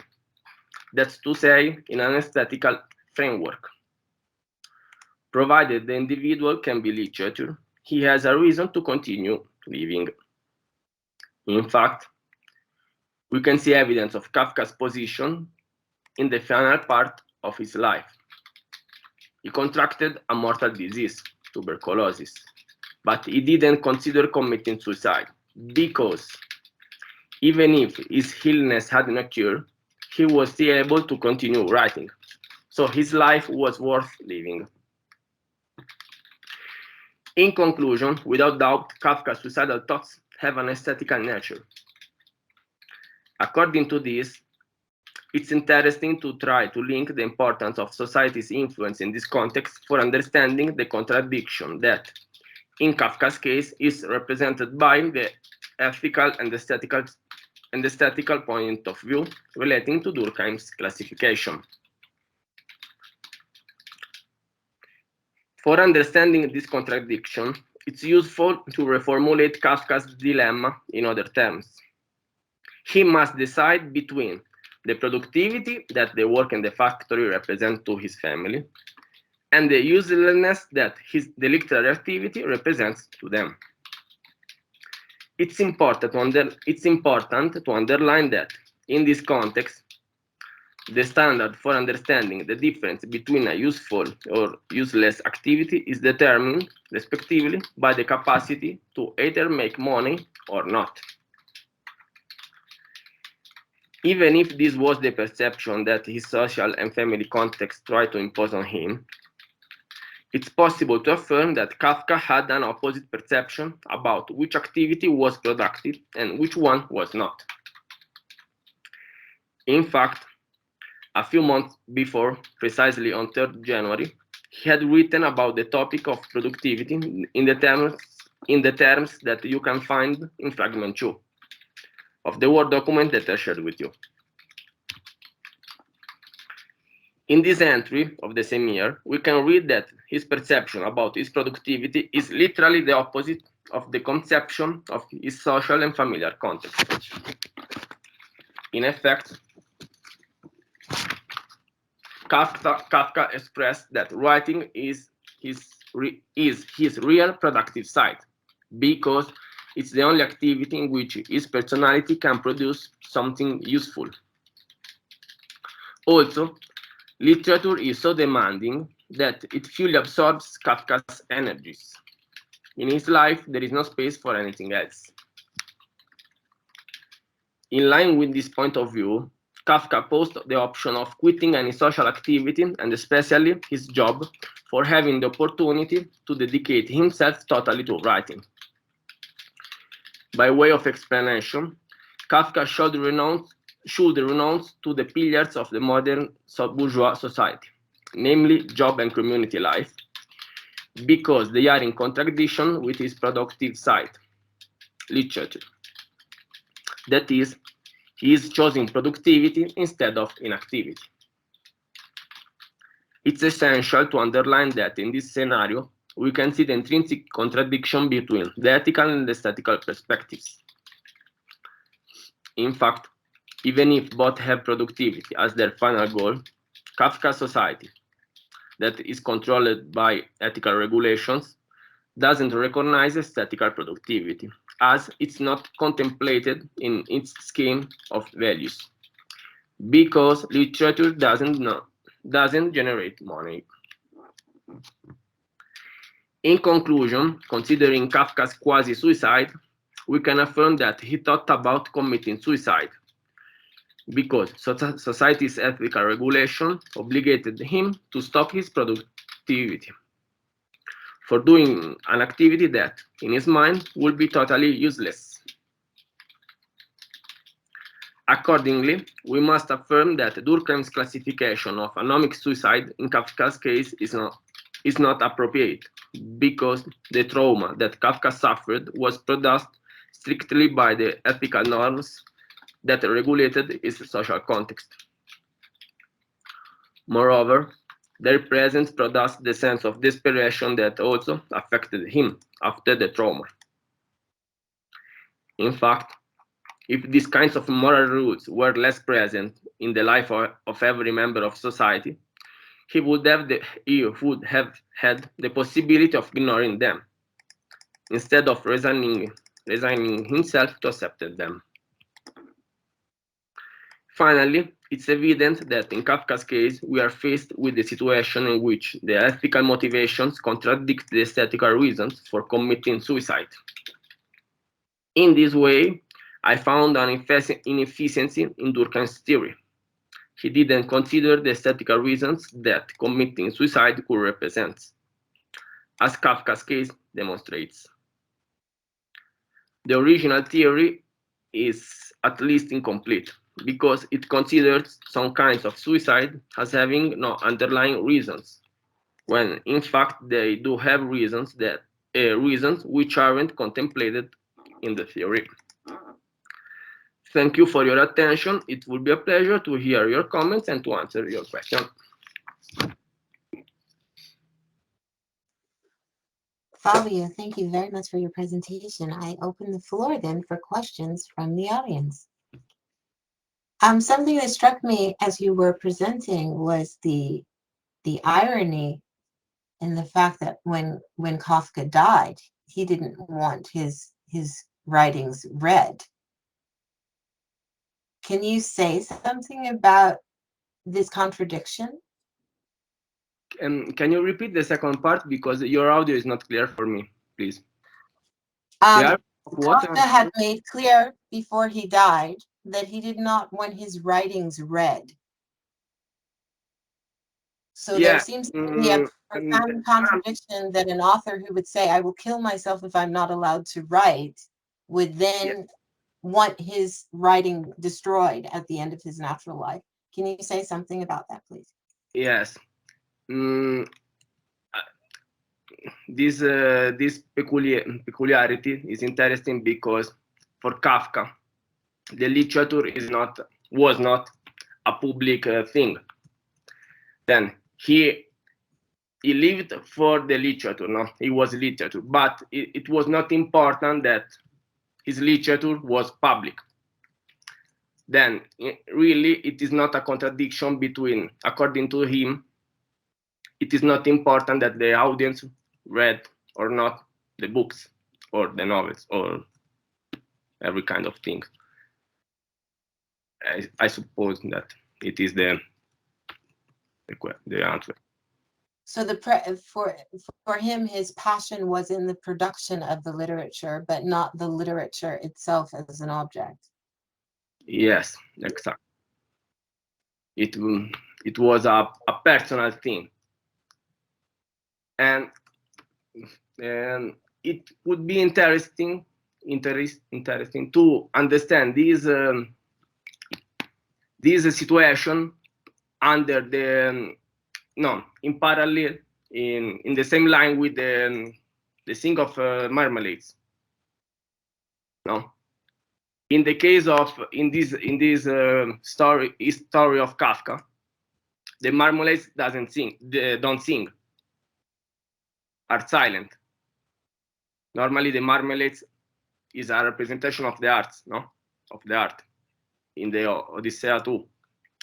Then, in the case of Kafka, the marmalades don't sing. In my opinion, we can see a similarity between the silence of Kafka about his books and the silence of marmalades in his story. I think that's a really interesting point, because I mean, my immediate reaction when you were saying he was threatening to kill himself because he's going to have to work in a factory, I immediately thought, well, try growing up in Ethiopia. you know, you're going to find out what real suffering is. But if his passion to the point of obsession was about the productive process, the creative productive process, then one begins to understand why it would be so offensive to him to work in an environment where he was told what to produce. So production without creativity for him was a form of death. If I understood your comments, I suppose that we have to understand production not in a capitalistic way. For example, if he products literature, it is not important that this literature that he produced was public, because the audience of the literature for generate money is under step, other step, other step. Then we can understand production in both meanings, but in the case of Kafka, we have to think without a capitalistic logic, because he was not in this logic, in my opinion. Then Kafka was productive because he wrote, but it was not important that this productive was a money production, no, for selling the books, this kind of things. I don't know if I understood your comment. Yeah, perfectly. I think it makes a very interesting parallel also with the Hungerkünstler. Yeah. For example, no, I am not able to interpret this story. For example, what is this artist? What is his goal? I don't understand, but I have trying to, because I wrote my PhD thesis about Kafka and Kierkegaard.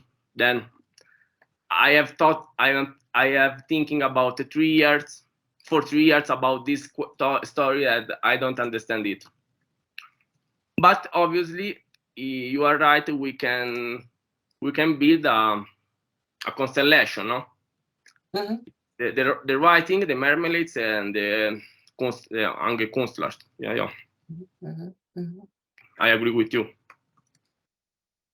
Are there other questions for our presenter? I have one final question for you, and that is, if you were to recommend a work by Kafka for a young reader today, which one would you choose and why? Probably. It is a very interesting question. Probably in Das Urteil. I don't know the judgment of in English. I am not sure. Mm-hmm. And why? Why? Because in more or less we can see the nucleum of his poetic in this story, because metamorphosis, of course. Because there is in this story we can see the first reflection about the problem of family, literature, the scene. They are all in this story.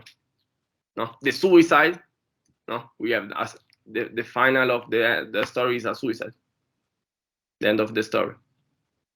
What I also think is powerful about that piece is the self-reflection of feeling like a freak within that family, of recognizing I don't fit into this world, not even into the primal system of a family.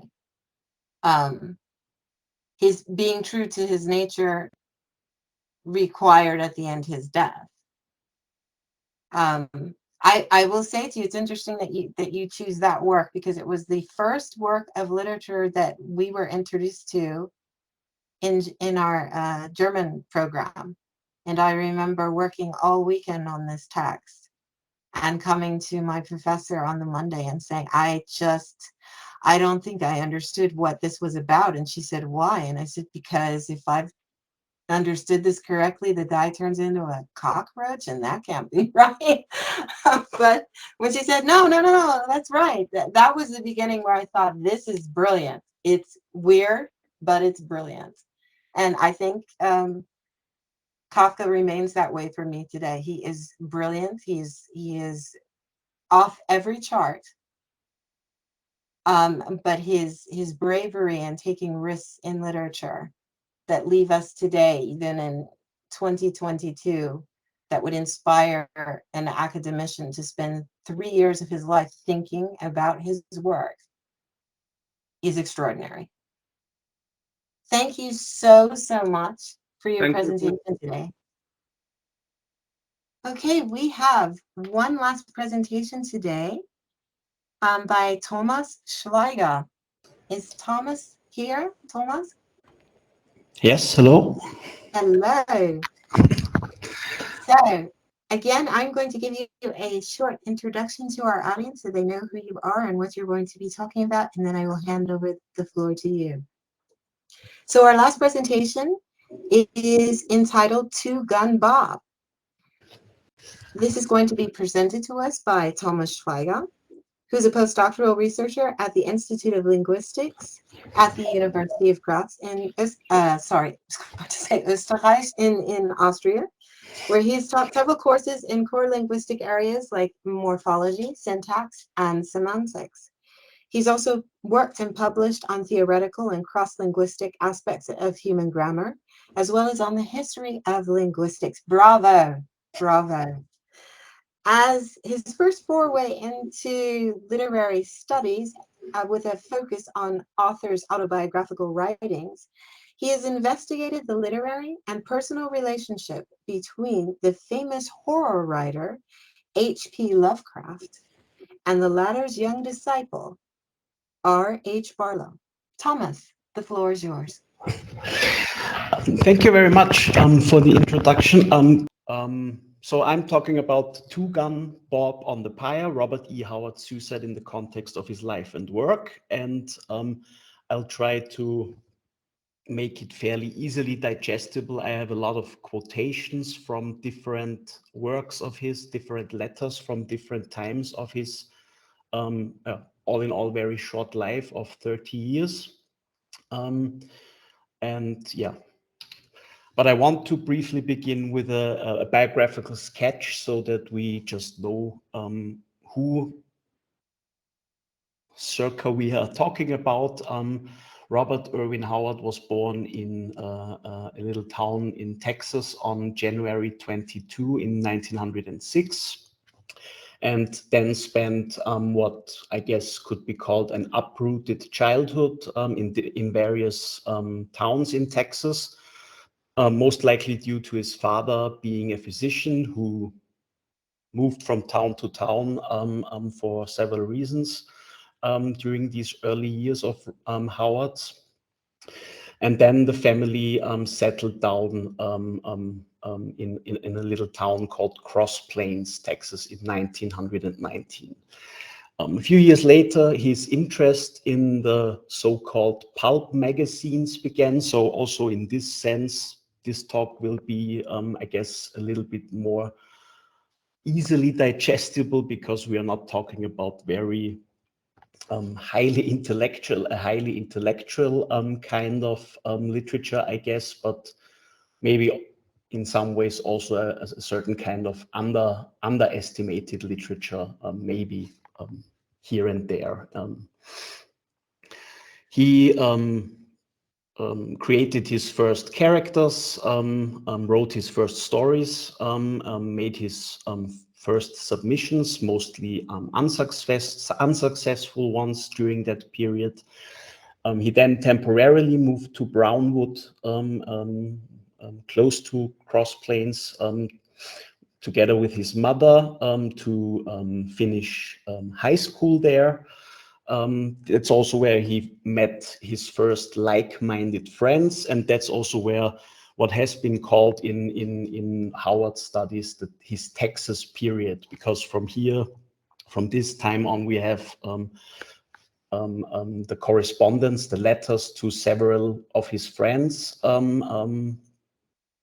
and this period lasts to about August 1930. Yeah, he graduates from Brownwood High School, and then in 1924 has his first professional publication in an back then iconic pulp magazine called Weird Tales. And he also begins his first novel, which was never published during his lifetime, I can already anticipate, but it can be more or less, yeah, it's overlapping with the next 4 years in his life, and which I have called here the post-Oaks and Sandruffs years, because that's the title his novel has been given when it was published only in the 90s of the last century. People don't know what he would have called the novel. It's just by a friend, or the memory of a friend of his. He once told a Howard scholar that Post-Oaks and Sandruffs was supposed to be the title of this work, should it ever be published. And this is very interesting. It's probably also not a very exciting piece of literature from a literary, scientific literary viewpoint, but it's very interesting from the perspective of Howard's life, because there are many autobiographical, there's a lot of autobiographical information in there about his various jobs during that period, his writing attempts, his travelings, his growing interest in the sport of boxing, and so on. The next years shows his growing popularity and literary successes, in the sense that more and more of his stories were accepted for publication in various pulp magazines, first and foremost the already mentioned Weird Tales magazine. And then this was also the year 1930 in August, where he first got into contact with H.P. Lovecraft. What follows is this interim period between August 1930 and the beginning of 1933, where he still has, or yeah, sort of, we have correspondence with his friends, his childhood friends, as well as with Lovecraft and other writers of this pulp magazine scene, if you want to call it like that. And it's also the period when he created probably his most famous character, called Conan the Barbarian, which even many people know who have never read a line by Howard, because Conan is, of course, there have been at least 2 movies where he is the central character. Yeah, there are comic books and other media where this character is, of course, has appeared. And then the final years have been called the Weird Tales period, because there his correspondence with this circle of writers, for which H.P. Lovecraft was pretty much the central figure, this was increasing more and more, and this is also where he got this nickname from, the two-gun bomb Bob moniker, presumably due to his Western frontier background. And then the final years, as I already said, a lot of letters, new literary markets that he tried to penetrate, and this one relationship which we know more about with Novelin Price, which incidentally has also been made into a movie in the 90s. So the relationship between the two, based on her memoirs of this time.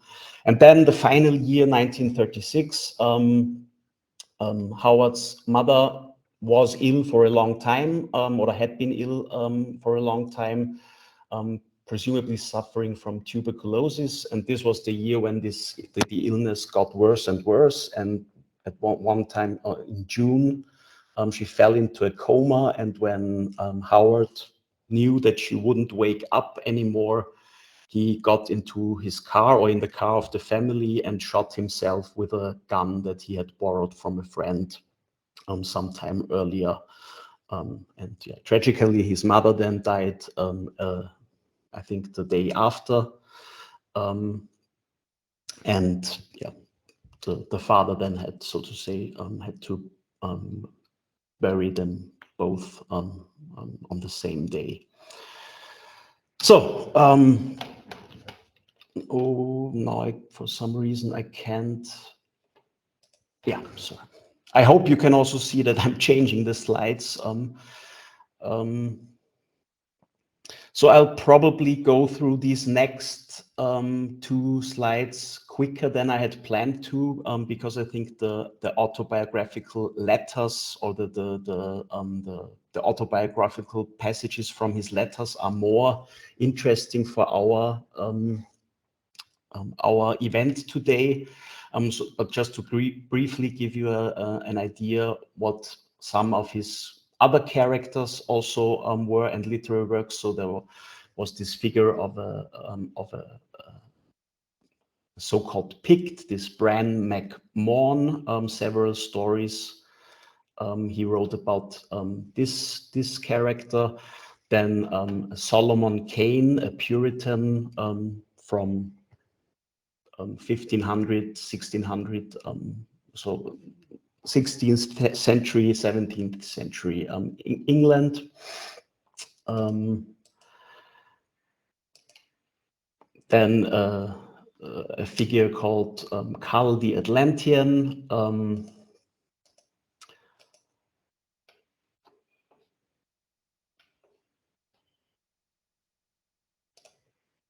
And the already mentioned Conan the Barbarian.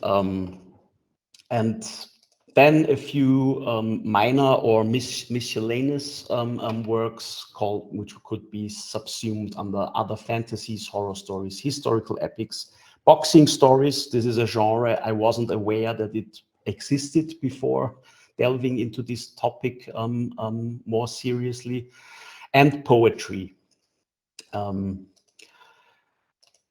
And yeah, one thing maybe worth mentioning here is that everything before this interim period, or there have been commentaries to the effect that very much what is written before this interim period until 1932, 1933 was the more dark in his literary works, the dark,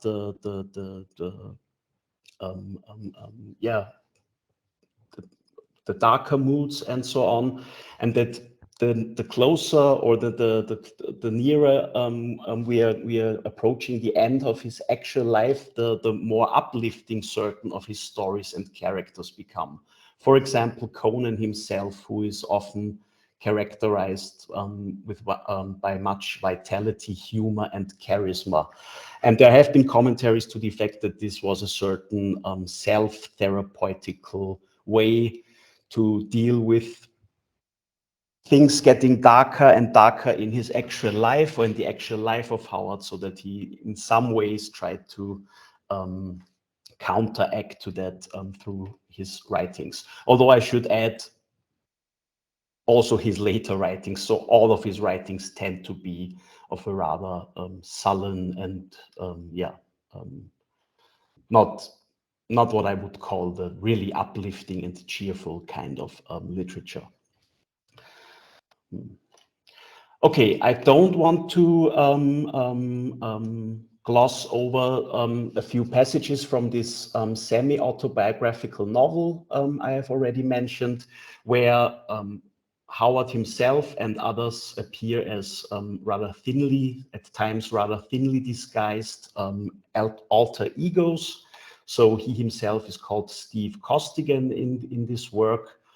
And yeah, just to give you an idea about some of his moods expressed in there. So one of his friends was publishing a high school paper and telling him that he will change it to the style of this paper to 10-point type, and that the students won't know the difference, but a man appreciates his own work. And Steve/Howard's cynical thought on this is that that last comment, so to say, was the only real excuse for living, which pretty much reflects Howard's approach to writing. It was very much a means to freedom for him. This he even says in one of his letters, be his own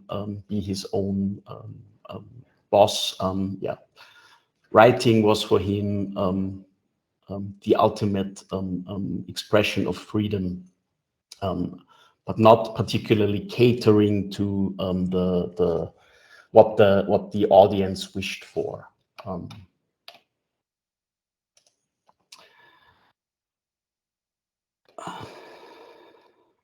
Yeah, I'm sorry, I will gloss because I'm afraid this will otherwise take me too long. I will gloss over some of these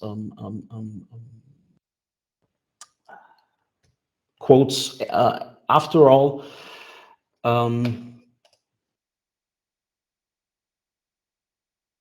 because I really think we should come to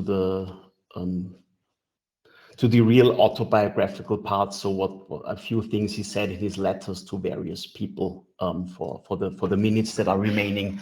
Concerning this, I just want to briefly introduce some of the names that will play a role here. So the first two names, this Tavis Clyde Smith and Harold Priest, they were two of his friends from this Texas period when he came to Brownwood High School, and they are the only two where really more letters are still have survived. So these are there were other friends as well, but the letters to them, they have unfortunately disappeared or were destroyed. Then, of course, there's H.P. Lovecraft, and then a host of people belonging to this so-called Lovecraft circle, with which Howard then also got in contact step by step. People like August Derleth or Robert Hayward Barlow, and so on. Yes, and so the final or this last big part of my presentation is really dedicated to give you it's more or less chronologically from the earlier to the later letters, just some glimpses next to all sorts of things that were discussed in these letters, interesting ones, political, literary, also problematic ones, and at times even depending on who wrote with whom, so depending on the persons involved, also of sometimes rather unpleasant things, but mostly and especially what's interesting for us today, I really want to give an impression about his view of life, his moods. Yeah, he has things like, let us talk of life, I'm damnably weary tonight. He would intersperse such comments time and again in letters to his friends. One of his favorite writers was Jack London, long believed to also have died by suicide. He had his own ideas about what drove Jack London to his suicide.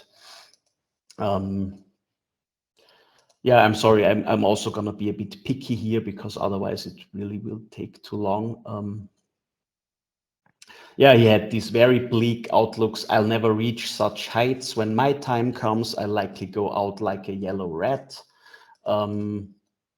You're right about life and destiny and all. As you say, we may choose our road, but it is like a man selecting the road by which he will walk to the gallows. Yeah, he was, of course, also not too happy with his surroundings. He felt misunderstood by his surroundings, by the people around him, especially in cross planes. Very often he attributed his deep and gloomy nature to a certain, he called it his Norse or Celtic heritage. Also, he ascribed his dark moods, of which he obviously was aware himself, to the places where he had lived as a child.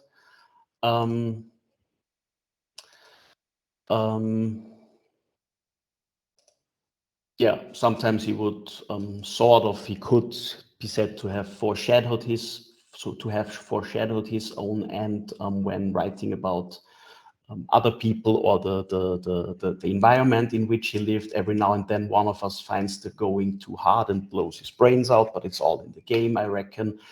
This hard-boiledness, I guess, was to a very large extent a show. I also, is the impression that I got, or I get, the more I read of these letters. Yes, and I'm then almost finished already, because I think it's about time for me to end. I can't see, unfortunately, I can't see any hands raised or so I'm really only seeing my presentation at the moment. But one really remarkable letter, and this was written, it should be added, about a month before the tragic events that led to Robert Howard's suicide. He was writing to August Derleth, who apparently had a death in his own family about that time. And he has this remarkable passage: "I am indeed sorry to learn of the deaths in your family. Death to the old is inevitable, and yet somehow I often feel that it is a greater tragedy than death to the young. When a man dies young, he misses much suffering, but the old have only life as a possession, and somehow to me, the tearing of a pitiful remnant from weak old fingers is more tragic than the looting of a life in its full rich prime. I don't want to live to be old. I want to die when my time comes, quickly and suddenly, in the full tide of my strength and health." Yes, and I'm also going to skip over this slide. There I only wanted to show how his suicide was taken up by his correspondence partners, for example, H.P. Lovecraft, which pretty much shows that they didn't, or they weren't really aware how serious, just to point this here out, I always thought that this was a more or less impersonal sentiment. So his darker moods, his bleak outlook, he himself seemed to me pretty well adjusted to his environment. Yeah, but I don't want to keep from you the last slide, because it also is supposed to complete sort of the picture of the title of my talk, just in case you were wondering where the second part came from. First of all, I didn't have any excerpts from his poems in this presentation, but he was actually, he wrote quite a few poems, and he seemed to be also very happy in doing this. And it has been pointed out by commentators that he was a poet and a lover of poetry, and it's probably no coincidence that the last words he probably wrote in his life, because they were found in his typewriter after his death, was this short poem, "All fled, all done, so lift me on the pyre, the feast is over and the lamps expire," which, as subsequent research has uncovered, is a slightly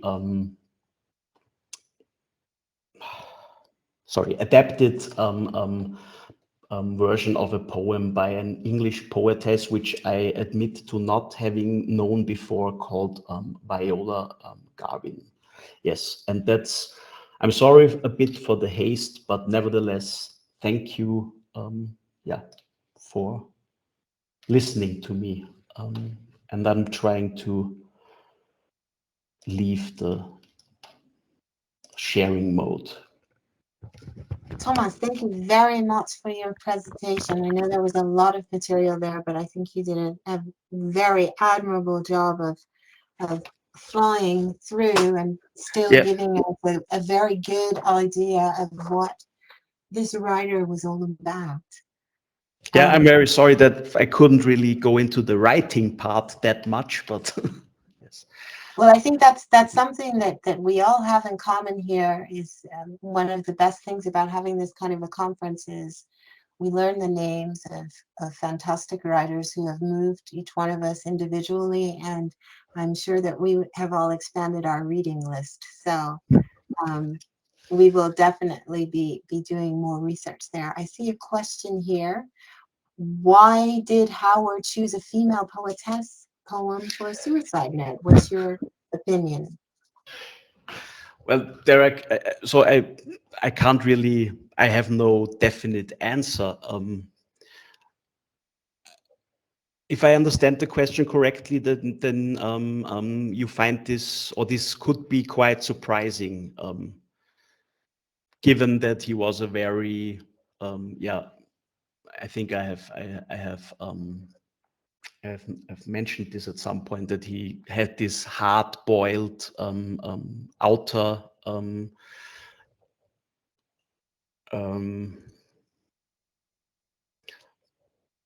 yeah, I'm sorry. I'm really Persona. a persona. Right? Yeah, thank you.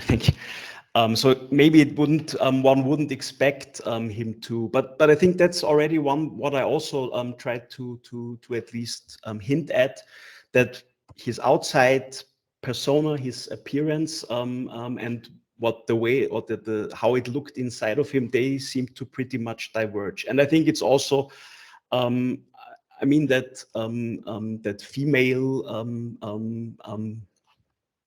female persons were an important part or were important for him. I think is not least shown how hard the illness and eventual coma, and yeah, he didn't live to see her actually die, but that this was so hard on him to choose what he did to end his life in the end.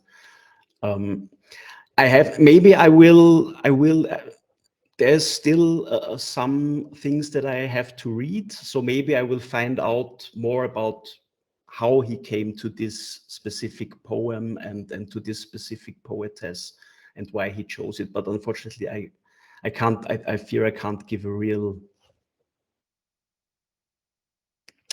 answer which is really satisfying at this point.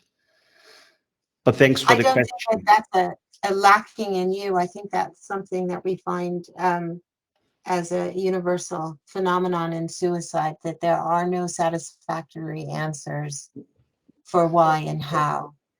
Josefa has asked the question, if you could proffer an opinion, why do you think that he didn't write his own note?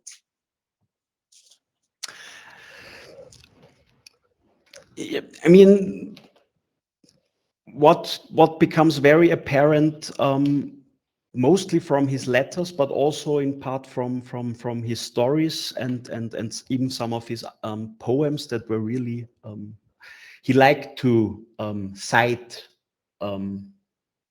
other literary people's works. He liked to intersperse them into his own work, and I think he even liked doing it with rather, let's say, obscure to show how widely read he is or how specifically read he is. So I think it's not that he couldn't have had his own words, but I think this was also ultimately, I could imagine at least, that it was the way he wanted it to be, that it was for him a stronger statement paraphrasing someone else's note or work than really coming up with something completely new in this situation.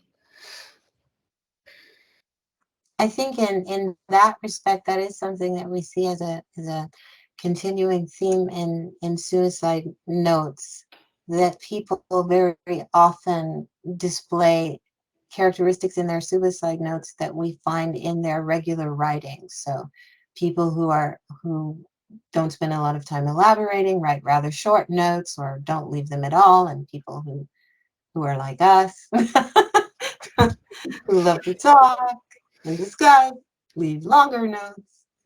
And so it makes perfect sense that in his death, as he did in his life, he would avail himself of other literature, other thoughts that had moved him. Is there another question from the audience?